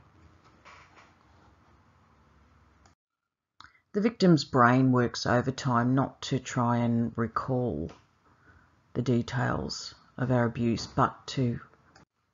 The victim's brain works overtime not to recall details of abuse, but to forget them, and we'll do anything to distract ourselves from focusing on anything that will remind us of what happened. So we will become workaholics, we will play music, we'll jump from activity to activity, never be alone, always want to have noise in the background or company, and a lot of victims will panic if they're on their own because the memories will just come up by themselves. And so we work very hard to keep those memories at bay. And some victims will self-medicate with drugs and alcohol to stop themselves from remembering. It's very easy to bring up memories. It doesn't take a lot. The biggest barrier to recalling detail is the victim's own mind. And of course, the perpetrators have put measures in place to prevent us from looking at our own material, never mind starting to work on it, but just from even going there. I was very keen to recall my abuse. I am the type that likes to rip a band-aid off in one go, and so I flogged myself to the horror of my therapist. But I suppose I'm more able to tolerate a greater workload than other victims, it seems. I've since met victims who just won't even go there at all, but for some reason I can't relate to that. In my mind I go, well, why wouldn't you want to remember? Why wouldn't you just want to get it over and done with and get it out of the way? I've got siblings who won't even go there. You have to remember that I'm the eldest of 7 kids, and most of my siblings were abused by the same people in Sydney, and they have varying degrees of memories and willingness to talk about it all. The police phoned one of my brothers and asked what he knew about it all, and he says, yeah, it's all true, but yeah, I don't remember a lot, because he said, what, I work very hard to not remember. I don't want to remember. So, like I say, I'm different. I do encourage integration. I do encourage people to work hard at remembering detail, because it's the first step in a number of steps that I've identified from having worked through this. There are some clear steps that I was able to identify, that steps that victims need to take in order to recover. So the first step is remembering, and unfortunately this is very difficult because therapists are not allowed to suggest to victims that they might have been abused, or might have been abused in a certain way, or that they're exhibiting signs that something happened to them that maybe the therapist has seen in 45 other clients. You're not allowed to say that, and because that would be the first step in supposedly planting false memories in the client. And this is all a lie. There's no way you can put into a victim's mind something that wasn't placed there by the perpetrators in the first place. That's a lie of the false memory foundation pedophiles, and they've been very successful at circulating that lie all around the Western world. So what victims need is to be triggered. People shun from being triggered to remember, but that's the one thing that is needed. That's how you remember, is by being triggered, and you have to push through that trigger. So something will start to come up, and a victim will be bothered by, it could be a colour, or it could be words to a song. It'll be playing over and over again in their head, and where that doesn't normally happen.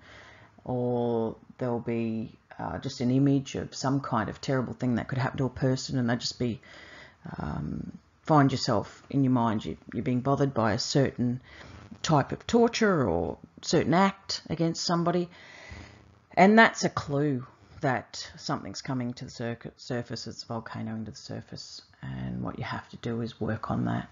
So you have to remember what happened. It's very important, and then you have to articulate what happened. You have to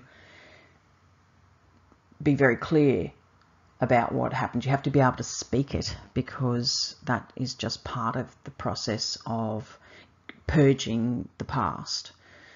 You have to be able to then abreact it.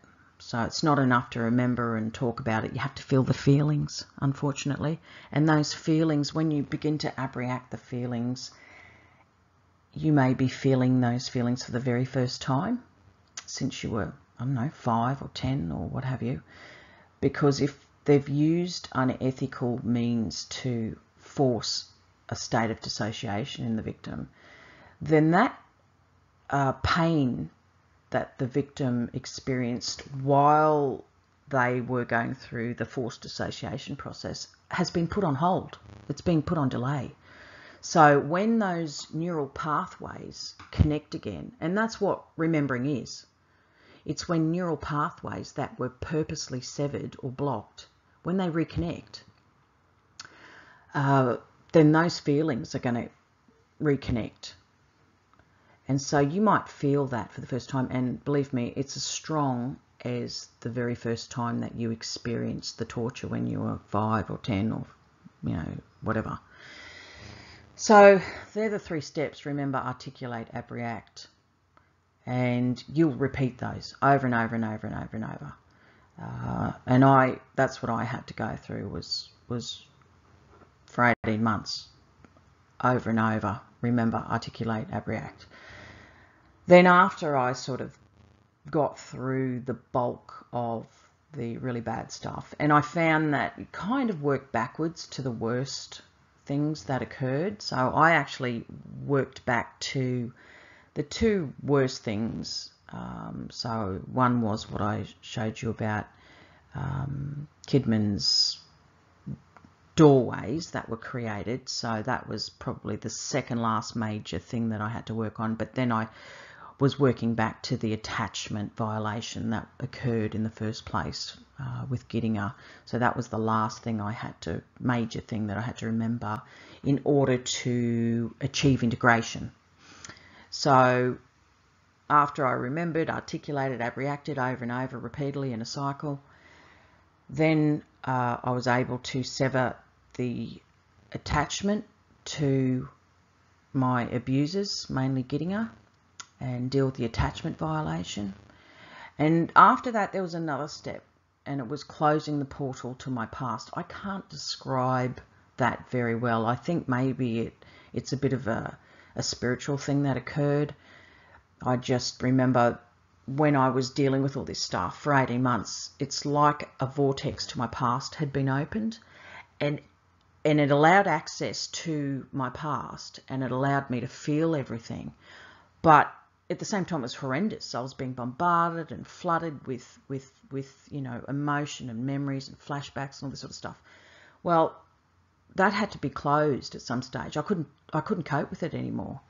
And I remember just praying, just going, I've had enough. I can't do this anymore. You've got to shut this down. And I woke up the next day, and I remember very clearly just seeing a picture in my head of a very thin veil of skin just forming over a big jagged wound, like a gaping wound.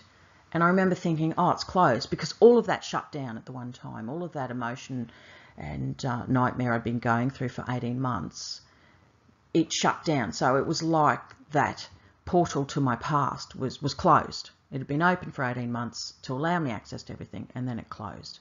That's the best I can do to describe what I went through.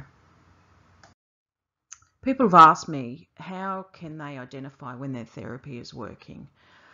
Well, if you haven't achieved integration yet, a good telltale sign as you're working towards integration is that when you're triggered and a memory is coming up to the surface, if it's correctly processed, if that memory is correctly processed, it will never bother you again. That means that all the suicidal ideation or feelings of self-harm that, or, anxiety, depression, what have you, associated with that memory, and that tends to be there as the memories come to the surface, that will permanently disappear. Okay, so how to tell when therapy is working? When a memory is properly processed through remembering it and feeling the feelings and articulating it, etc. And then if you do that properly, I can promise you that memory will never, ever raise its head again.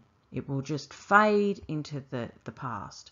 And something to know is that when a memory is being processed, it is very vivid at the start. And that first time that you process it in therapy will be the clearest it will ever be. It may clarify more as you do art therapy following EMDR or whatever you use to process the memory. But eventually it does fade, and it becomes sort of more difficult to recall the details. It's very important that the therapist knows what they're working with before they commit to working with a client, because once you open that portal to the past, once you deal with this stuff, start dealing with it, the client boards a roller coaster, and like a psychological roller coaster, and they can't get off until that ride's finished. The only options they've got partway through are to stick with the ride until its completion, or to jump halfway. And so the therapist shouldn't go about opening up these wounds unless they are confident that they can stick to it. Now, therapists can be quite pathetic. They can think up all sorts of excuses to leave partway through, and they can justify it according to the ethical code and say, oh, I felt threatened, or the client, I don't know, broke some boundaries, overstepped boundaries, etc., etc. That's not the sort of therapist you want to work with. You don't want someone who's frightened or cares what people think about them too much, or who's in it for the wrong reasons. That's what will lead to, or a therapist who themselves have the same background, and all this triggers their own background, which I'll just go into detail. But the therapist must commit to completing the integration process before they start. Otherwise, just refer the client on it's best that they don't start at all, then have the client commit suicide partway through.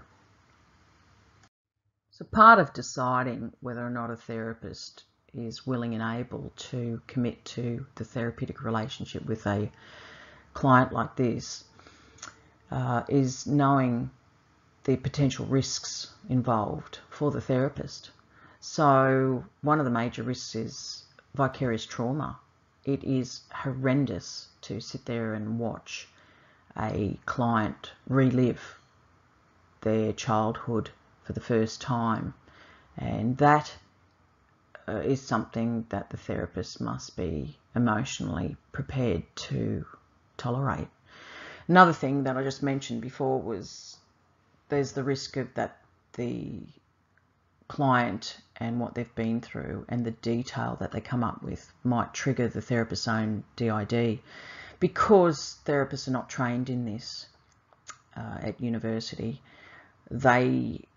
this might be the first time that they come up against this type of material, ritual abuse and mind control, and the therapist might be a very high functioning victim themselves and have coped very considerably well in society, and there's no signs to them or anyone else, and then suddenly they will start to be triggered, and then what happens is they'll become defensive and they'll take it out on the client. They'll blame the client instead of looking at their own stuff. And I know because I've had this happen with certain therapists, and I had one therapist who ended up suicidal by the end, and I ended up having to manage my own situation, and I was trying to manage theirs as well, which I think I did quite effectively, but people would not know, and that person's in a position of power and they will misuse that against the client if it comes to a choice between the client's welfare and them avoiding pain. So another risk is harassment from the client's perpetrators. This is the main reason why therapists who have worked in this area shut up shop. I did a study many years ago when I was at uni on therapists who specialised in this area and the death threats that they got and the harassment to their family. I mean, you got to think, these people are very powerful. This involves the CIA and ASIO and Australian Prime Ministers and police commissioners, and they have the means to shut down anybody. And that's why if a therapist is going to work in this area, I would never advertise it. You don't tell anyone. You just keep it very quiet that you're working with this demographic. And I mean, most people won't stay in it for very long. They might do one client and go, oh, I'm never doing this again. You tend to find it's genuine Christian therapists who cope the best because they feel that they have a higher sense of meaning to the work they're doing, and that there's a higher source of power than the people that have abused their client, and these people who seem to have unlimited resources and finances and manpower to call upon when they're trying to shut all of this sort of stuff down, which they've done very effectively. So also the therapist has to realise that they're working with the most challenging client group you could ever encounter, ever.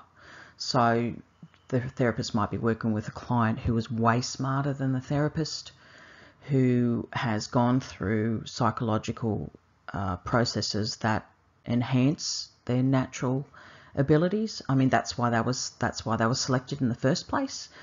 They were selected for these abuse programs based on their higher IQ, their resilience, their fortitude, their adaptability, and you know, it would be very difficult to psychologically overpower or outsmart a client that comes from this sort of background. You know, if you've got a therapist who's got an IQ of, I don't know, 120, I mean, how are they going to work with a victim whose IQ is 200?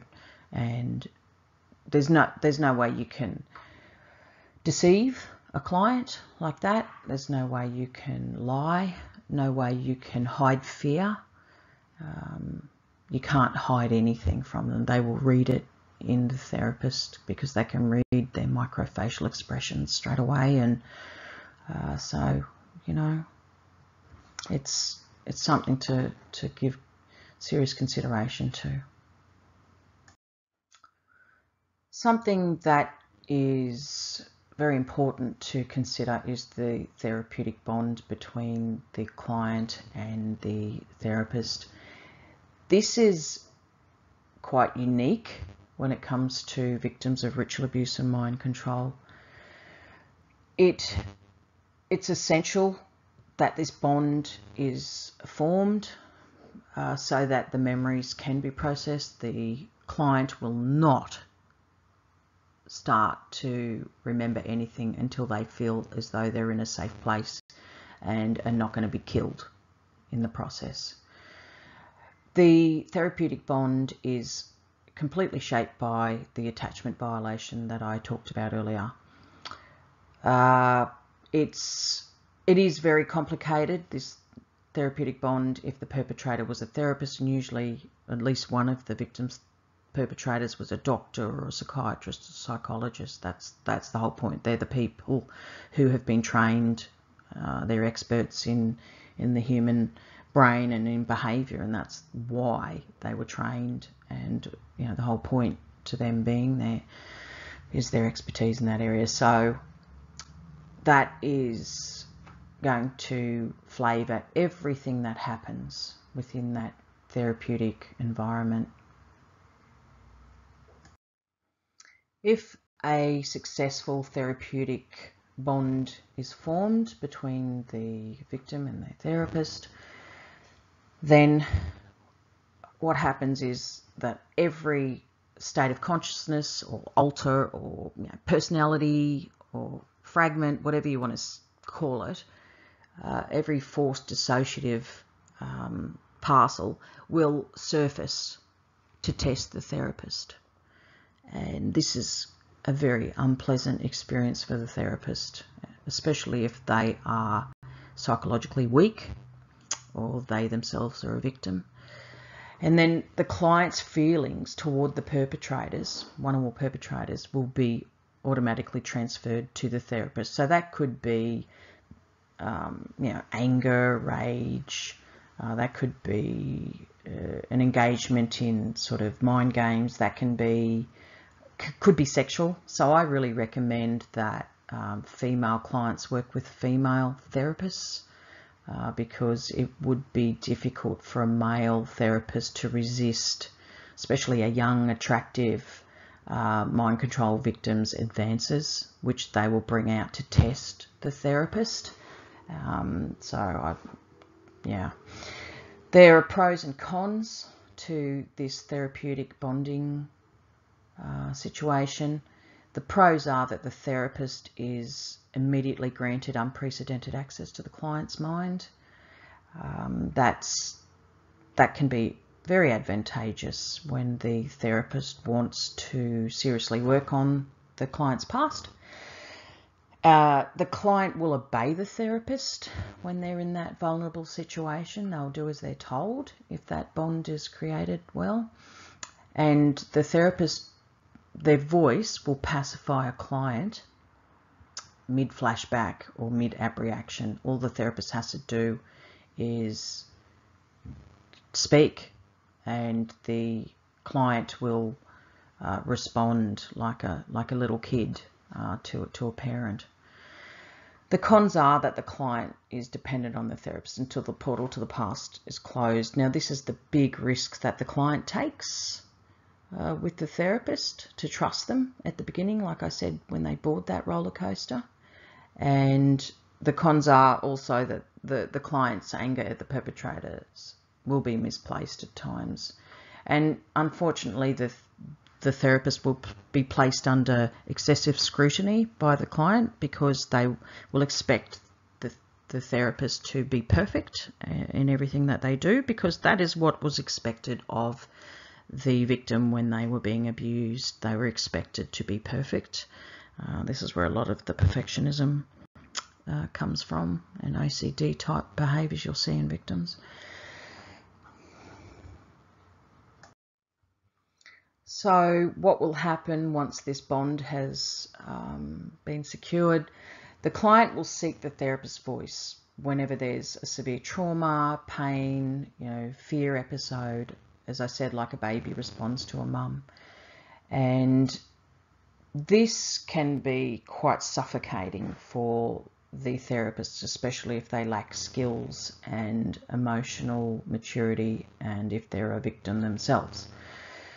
The client will go into a complete state of panic if the therapist doesn't respond. So if the therapist is physically, emotionally unavailable, if the victim has to demand, beg, or work for productive therapy, or beg for more than a short session once per week when everything's quite critical, this will exacerbate the victim's frustration, anger, exhaustion, and increase the sense that they're losing their mind. And you see clients in mental hospitals, institutions, and they stay in this cycle for years where they've connected with a therapist, and the therapist sort of dumps them, doesn't fulfill their obligations to seeing out the therapeutic journey, and the client just remains in this cycle of pain and trauma and panic. And it's just heartbreaking to see, because it's pretty easy to fix, really. So the client's pacified just knowing the therapist is available. Okay, that you don't even have to be actually physically available. Just if the client's got a sense that the therapist is available, that's going to soothe that internal sense of chaos, and it's going to reduce the need for actual contact. So one way that I got around having, more sessions, I was actually deprived of sessions when I really needed them, but one way that I compensated for that was writing the emails, and that was able to immediately soothe that panic that came up with a new memory or a flashback or thought flooding.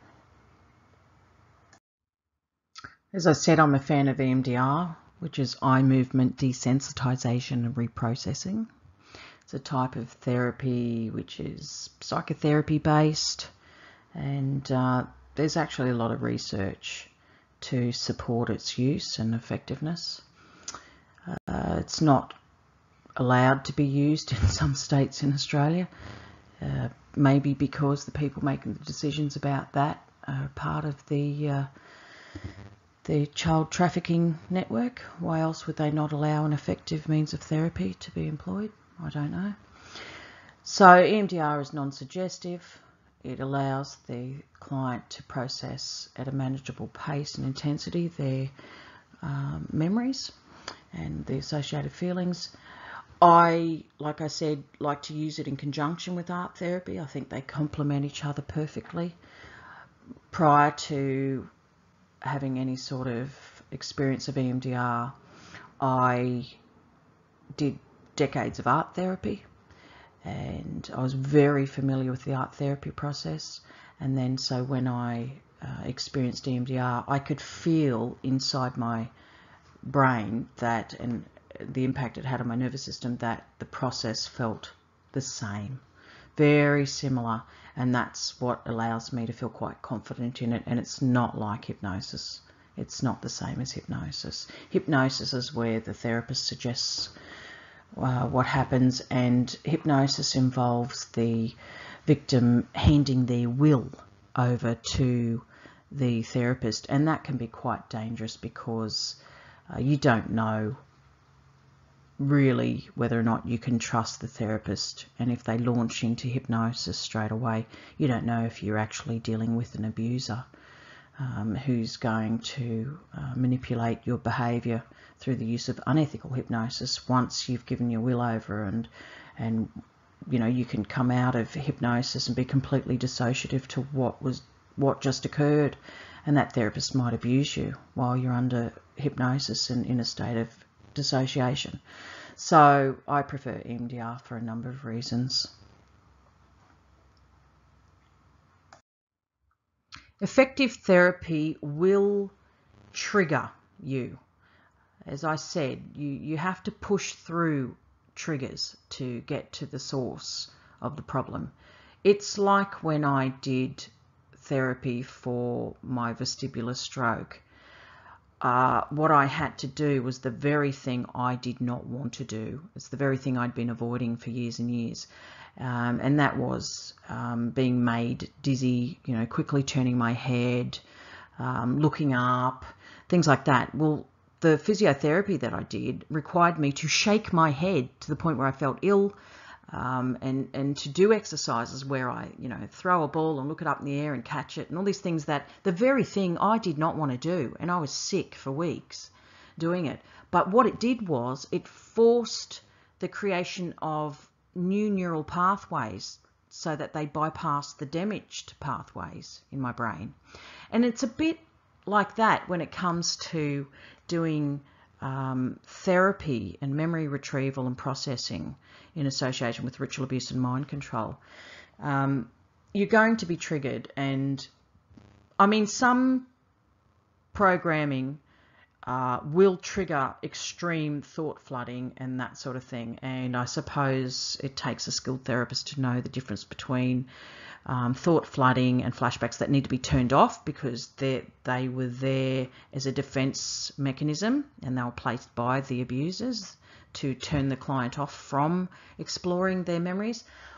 But I found that I never really had a great problem with that when I took the view that, hey, these triggers are going to lead me to the end result, which is integration. I went through extreme sensory flashbacks. I had flashbacks of being drugged. I had a 3-day drug flashback where, honestly, I walked around absolutely stoned for 3 days when I hadn't taken anything.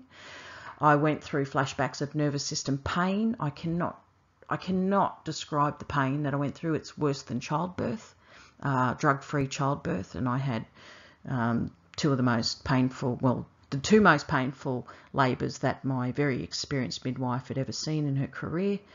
And unfortunately, I couldn't dissociate from the pain because I'd been through a lot of therapy in my very early 20s, and I'd lost that ability to dissociate, which was a downside to effective therapy.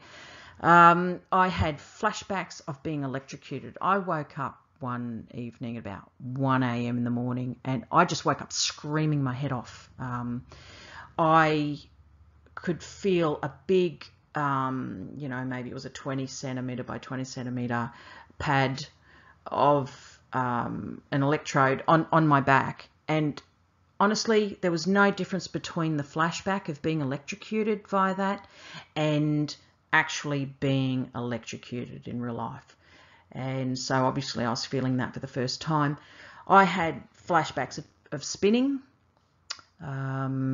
just vertigo. I had extreme vertigo. I nearly drowned in the surf because vertigo kicked in when I thought I was all right, and I went for a run, swim, run activity, and I nearly drowned. I had flashbacks of being hypnotized. So this is highly unpleasant, and of course somebody's going to reel from these sorts of triggers, but I encourage people to just endure it and push through. It's not going to last forever. I had nightmares, terrible nightmares, which were of things that had happened or variations on themes, variations of things that had happened. And I had thought flooding. Thought flooding is horrendous. It's just when you are overwhelmed with lots of thoughts and memories at the one time. There could be 20 things that hit you at once. And it's extremely unpleasant. But this is what will happen if you embark upon therapy. So go in knowing and, trying to set up as many safety precautions as possible. And one precaution is knowing what's going on. It's terrifying if you're going through this, and I've seen people in mental institutions, they're going through this sort of stuff. It's coming up and they don't know what's going on, and the doctors all think they're psychotic or borderline personality disordered and just drug them. Whereas it's pretty simple. If you just process all of this, it eventually ends. We need to really emphasise the role of pain in all of this. When the victim relives the abuse, they actually relive the abuse. It's not just a faint memory of the abuse. They're reliving it as though they're still there. And like when I relived being lowered into a grave on top of a partially decomposed body, when I did that, I was there. I could see it. I had sort of faint flashbacks coming through. And the abreaction, which is the feelings and thoughts associated with the original abuse, they're equally as painful as the original abuse. There's no difference. And it's important to know that the brain registers psychological pain as physical pain. I heard a neurologist speak on radio one time, a top neurologist from America, and he said, I hypothesised that, the brain does register physical pain as psychological pain. And I went, yeah, duh, I knew that.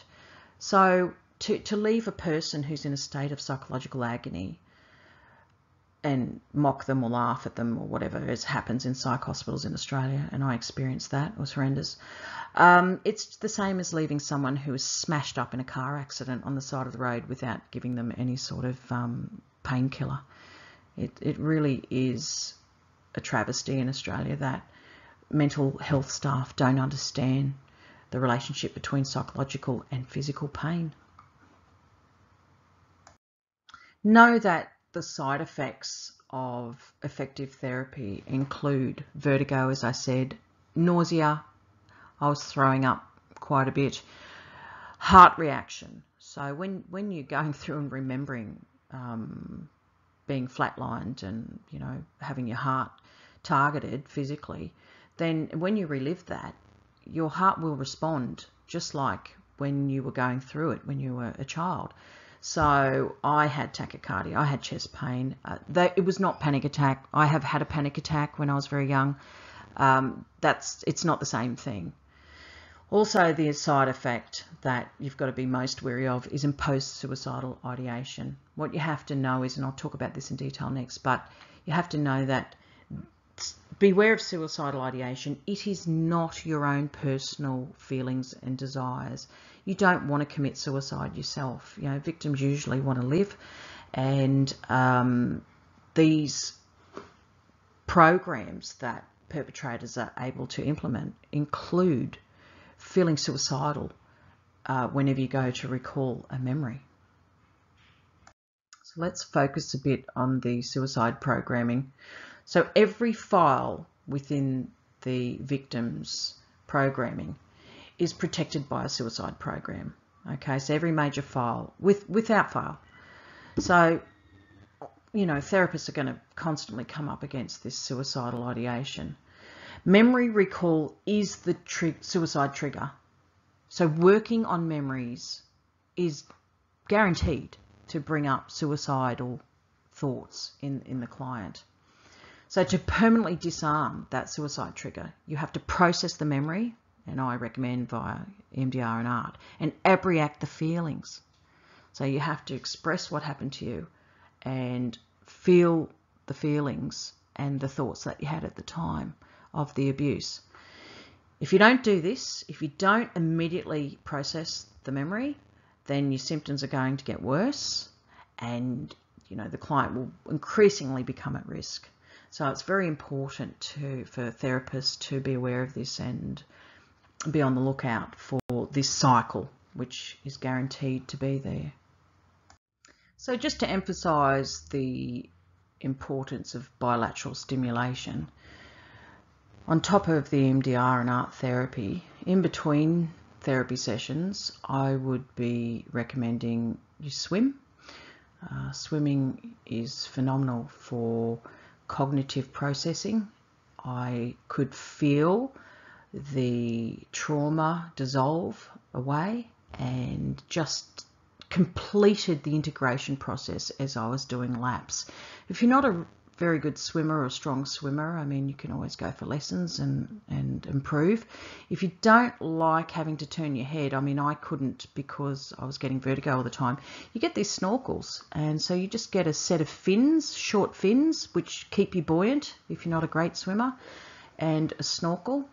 And you're away. And I used to like the fact that I could block out all sensory input by keeping my head underwater. And it's that you have to do freestyle, I find. It's that bilateral stimulation that comes from using both arms.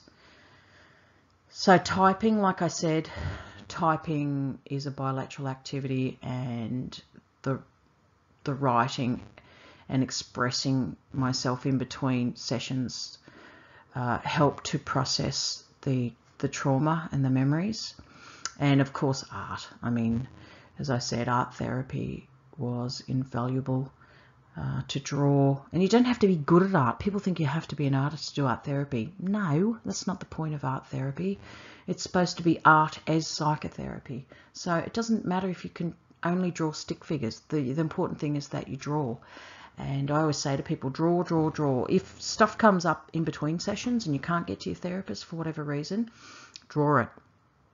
It's amazing how much subconscious material will manifest on a piece of paper.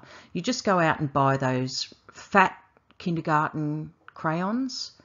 Just buy some kids' materials, get some butcher's paper, or even, really large photocopying paper if you can, or even if you've only got a little bit of A3 photocopying paper, just who cares? Just as long as you start drawing, and even if you only have textures, as long as you've got a range of colours to choose from, at least a dozen colours to choose from, that's the important thing.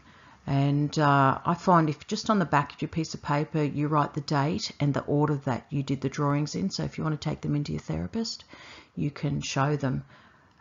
But I find the trick is to relax, and you say to yourself, just guess what might have happened. It doesn't have to be right. You could draw anything. It doesn't matter. What will manifest eventually, what will come through, is the truth. It always does. So as I say, these activities in between sessions facilitate debrief. So it helps you get over the trauma of the therapy session. Sometimes I really needed to sleep after a session, and I'd wake up with my brain more integrated, which is what sleep does.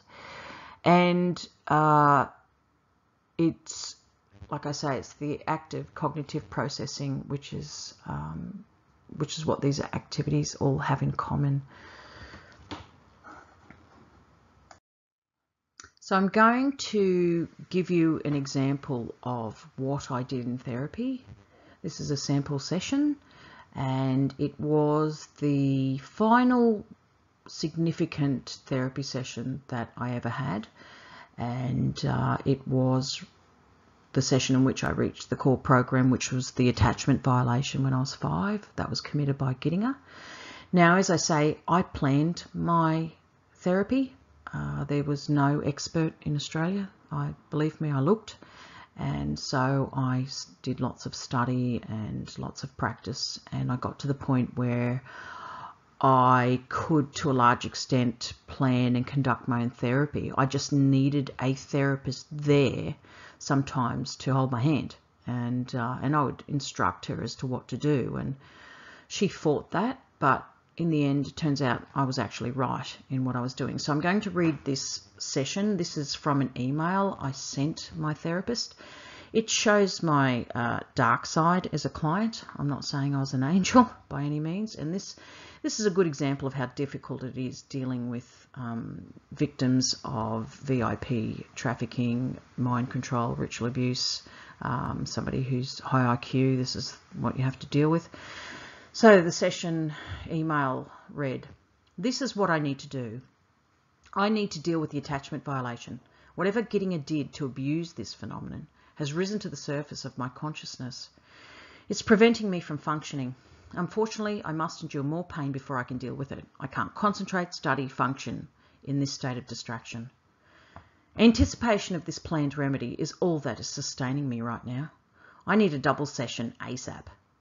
I'm getting John, that's my husband, to download the footage of Gittinger. Join the several segments of his speaking. Repeat this footage over and over on a loop, and place the loop footage on a DVD. Then I need you to do the EMDR. As soon as you've done the EMDR, I need John to play the getting of footage on our TV. I need you to do the EMDR 3 times, allowing me to process and react between each dose. I do not want you to refuse to repeat the EMDR, no matter what you perceive my reaction to be. I know exactly what I'm doing, and you must trust me. My heart will certainly hold up. I was fine even during the flatlining regression. It is just a simulation and not the real thing, if that makes sense. You and John must not touch me during any of this unless I tell you to. You must not talk during this process, because saying the wrong thing pulls me out and prevents me from revisiting the place I need to see. I don't want to be grounded in any way to the present, and by grounding I mean when she would hold my hand to keep me present. I must be allowed to completely relive this one. Do not tell me that it's over or to just let it be there, don't fight it. These instructions are and have always been counterproductive and inapplicable to what I'm doing. I suspect I must travel back through 3 layers of programmed walls to reach the attachment programming. If we screw this up, I will only have to start all over again, and I will not be able to move forward until this process is achieved. I anticipate this will rip open the attachment programming. If I have Gettinger's voice playing on a loop in the background, I should be able to trigger myself and steer my mind to locate the memory. I don't care how exhausting or dangerous it looks. It is only me revisiting the past. I know when this is happening that I'm not actually there. I'm more than prepared for this. I am in no way at risk. You just need to trust me and follow my instruction. So that's it. So as you can see, I was a flippin' nightmare to work with, but I was right in what I was saying, and it worked. So I knew what to do. I'd planned it. This was 20 years in the planning, really, and we did exactly what I said, and it was very effective. And I did reach the attachment violation committed by Gettinger, and it was like, in the end, when we did EMDR, I could actually consciously steer my brain to where I wanted to go and visit the memories that I wanted to visit. My therapist didn't know what the heck was going on usually, and she did last long enough that she, got me to the end of where I needed to go. And but it was really hard going on her, and it nearly broke her. And I regret that, but at the same time, like I say, it's a roller coaster ride that you can't get off until you finish. And I was certainly reaching the end, no matter what. One of the most surprising questions I got from victims in America and Australia was, why should I integrate? Now, to me, it was a no-brainer. I hadn't even had to put into words my reasons for integration until people asked me that. So I'm going to discuss the pros and cons of successful integration. Integration reduces, and sometimes it completely eliminates, certain symptoms. So the symptoms that it very much reduced was anxiety and depression. I'm probably still a bit prone to those feelings, but I think that's to do with normal everyday reactions to ongoing victimisation at the hands of New South Wales Police and the people that the pedophile network employ to harass the hell out of me and my family. You know, they still try and kill my pets and try and attack me and set me up. So it's very hard to know what is residual emotional feelings as opposed to, well, what's just, you know, a normal reaction to people attacking me still to this day. I no longer have severe flashbacks, thought flooding. I'm not easily triggered.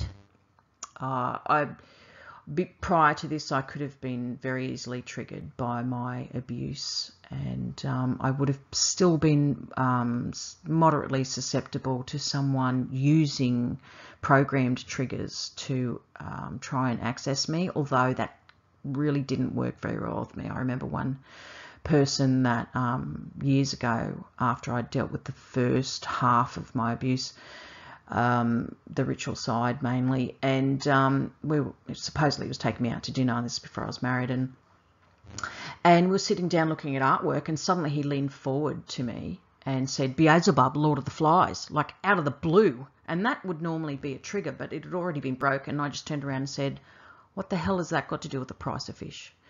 So what you find is once you've completely integrated, you notice when you're getting these random people who are involved in Luciferian ritual abuse or in the system, and they come up to you and they'll randomly say things on the street to you to trigger you. They'll use program trigger words, or they'll phone you up, or there'll be, some sort of like flashing of lights in your house and all this sort of stuff. They'll get to your fuse box and turn your lights on and off, and that's how victims are triggered. And you will no longer react to that if you've been integrated properly.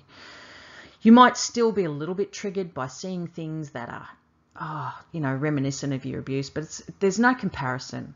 I mean, when I was extremely vulnerable in the 18 months that the portal to my past was open, when I was triggered, I could end up jumping to the side of the room and in a corner in a fetal position, screaming and in shock. So certainly that's never going to happen again. I don't dissociate anymore like I did. I might dissociate a little bit with trauma, but it's the normal dissociation that any human being who's not been through ritual abuse and mind control would go through. So if I was delivered some shocking news, like a death in my family or something like that, of course I'm going to dissociate. That's normal. So, but I don't have the over the top dissociation that I used to have. Mood swings, I do not shift in between sort of personalities that I used to, which manifested as mood swings. That just doesn't happen, and my family have noticed that, and my friends, they've noticed. They say it's just absolutely remarkable how much I've changed, and that's the best feedback, is from your family and your decent friends. So I asked my daughter, I turned around when I was writing the conference slides and I said, "Oh, tell me, what have you noticed? Give me some feedback. Is there any, what difference have you noticed?" And she just went bang, bang, bang. And she said, "Oh, big difference between reactions based on personality versus your PTSD symptoms." She said she can now see a direct relationship between cause and effect in terms of, an incident happens and then my emotional reaction to it. Whereas before, nothing would seemingly happen and I'd go off and my family would go, "What the hell?" They couldn't pin it on anything. And my daughter noticed, my eldest daughter, she noticed that I can now concentrate on a task or conversation longer. So that's her objective observation. She's a very, very clever girl. And so she has a very reliable opinion. So I no longer have the confusion I used to have. It's disappeared. And I now suffer a little bit of anxiety and depression, but that is normal stuff. And it's probably to do with hormones. I mean, I'm 47 and, approaching menopause, and I think there's a bit of that going on. I can get angry, but I no longer see blind rage, and I don't overreact anymore. I just don't, compared to what I used to. And, there's just it's like chalk and cheese now. OCD tendencies, you get these in high IQ people anyway, because they tend to be perfectionists. I don't have that drive anymore to be obsessive compulsive. It's just not there anymore. So I'm apparently a bit better to live with, says my family. My husband might argue against that sometimes, but I think that's just a normal wife that he's living with now. To emphasise, the main advantage of integration is there is no mysterious source of nervous system pain. I don't just immediately feel overwhelmed with pain, and I don't sometimes feel teary, and don't know why.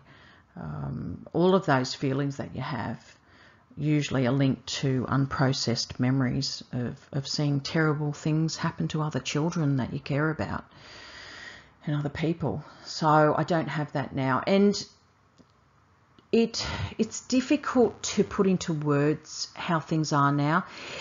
It's like it's like a veil has been lifted, and I see things in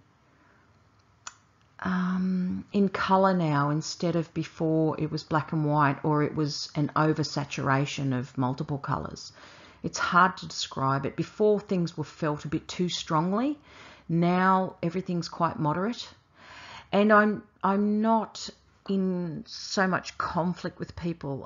Somebody once said to me, they're about 70 and they're a lot like me, and they used to specialise in teaching gifted kids and whatever. She says, oh, now in my old age I see things more in shades of grey, where I was always black and white.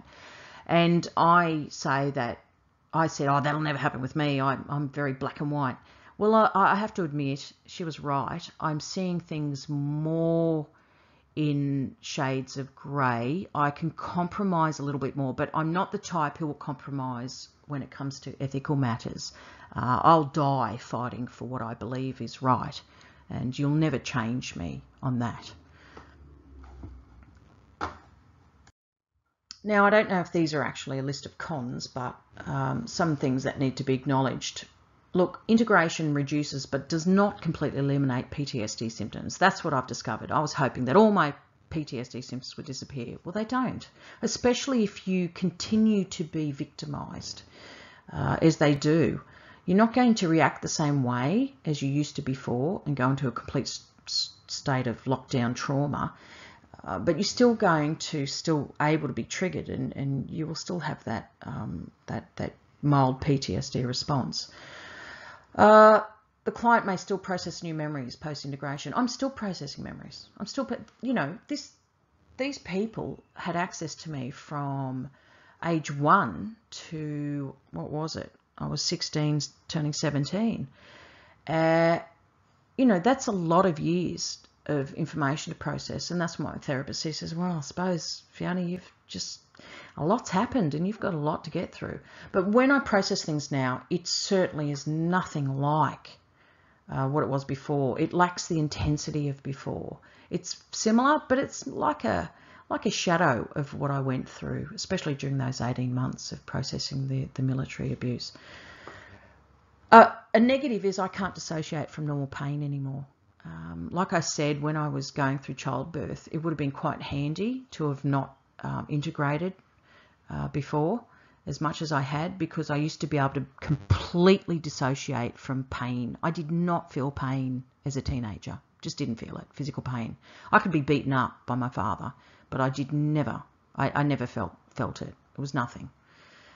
What I've discovered is life doesn't suddenly become perfect after integration. I used to always, I can remember in my teen years, I used to think, I see that light at the end of the tunnel. I just have to get through to the end of the tunnel and everything will be fine. Well, it wasn't fine. Life still can be crap. Stuff still happens, and you still feel negative feelings. And as my friend Dr. Raina Michelson said, ritual abuse and mind control is a life sentence, Fiona. And that's the hard reality. I still have people involved in the child abuse network who harass the hell out of me and still pursue me and target me. And, I have to live with that on a daily basis. And of course, they would very much like access to my children because my children are what you call bloodline candidates. So those are the cons. For further information about me, you can go to pedophilesdownunder.com, fionabarnett.org. I also have Facebook pages under the same names. I trust the work of Fritz Springmeier and Carol Rutz. Theirs are the only writings that are consistent with my experience of ritual abuse and mind control. All others I find are usually fakes. Now, I'm providing a list of services that you should avoid, and this is based on personal experience or contact with other victims who have accessed these services. So, to begin with, in the USA and Canada, definitely avoid Dr. Preston Bailey. I know somebody who attended a conference of his 10 years ago, and he was mocking victims at that conference that he was talking at, and he was seen with a MK Ultra sex slave basically dripping off his arm, and the person I know took a bit of a car ride with him, and she and her girlfriend were terrified for their lives in the presence of this monster. So don't believe anything he says. And some of his people that he's counselling, I see that one in particular who's genuine has not made much progress in this person's care, and another one's a fake. So avoid them.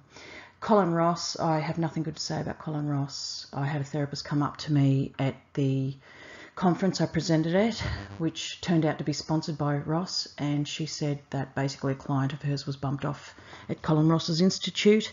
Further, quite a number of incidents have occurred at the institute with people going in non-suicidal and committing suicide in that institute. Now, the whole point of a institute like that is to stop someone from committing suicide, because it's obvious that clients will go into a suicidal phase when they're triggered by memories that are coming up, but that should be managed and people should be supervised. That's the whole point of being institutionalised. Alison Miller, I'm not impressed. She supervised a particular case that I helped out with in Alaska, and I really, from first-hand contact with that person, realised that they were giving me misinformation. So Rust Isdar, this comes from people who have worked with him. Although what he presents on his websites, etc., is sound, apparently what happens when you enter into a counselling situation is completely different to what you experience when you just listen to this person's teachings, which, you know, sound reasonable.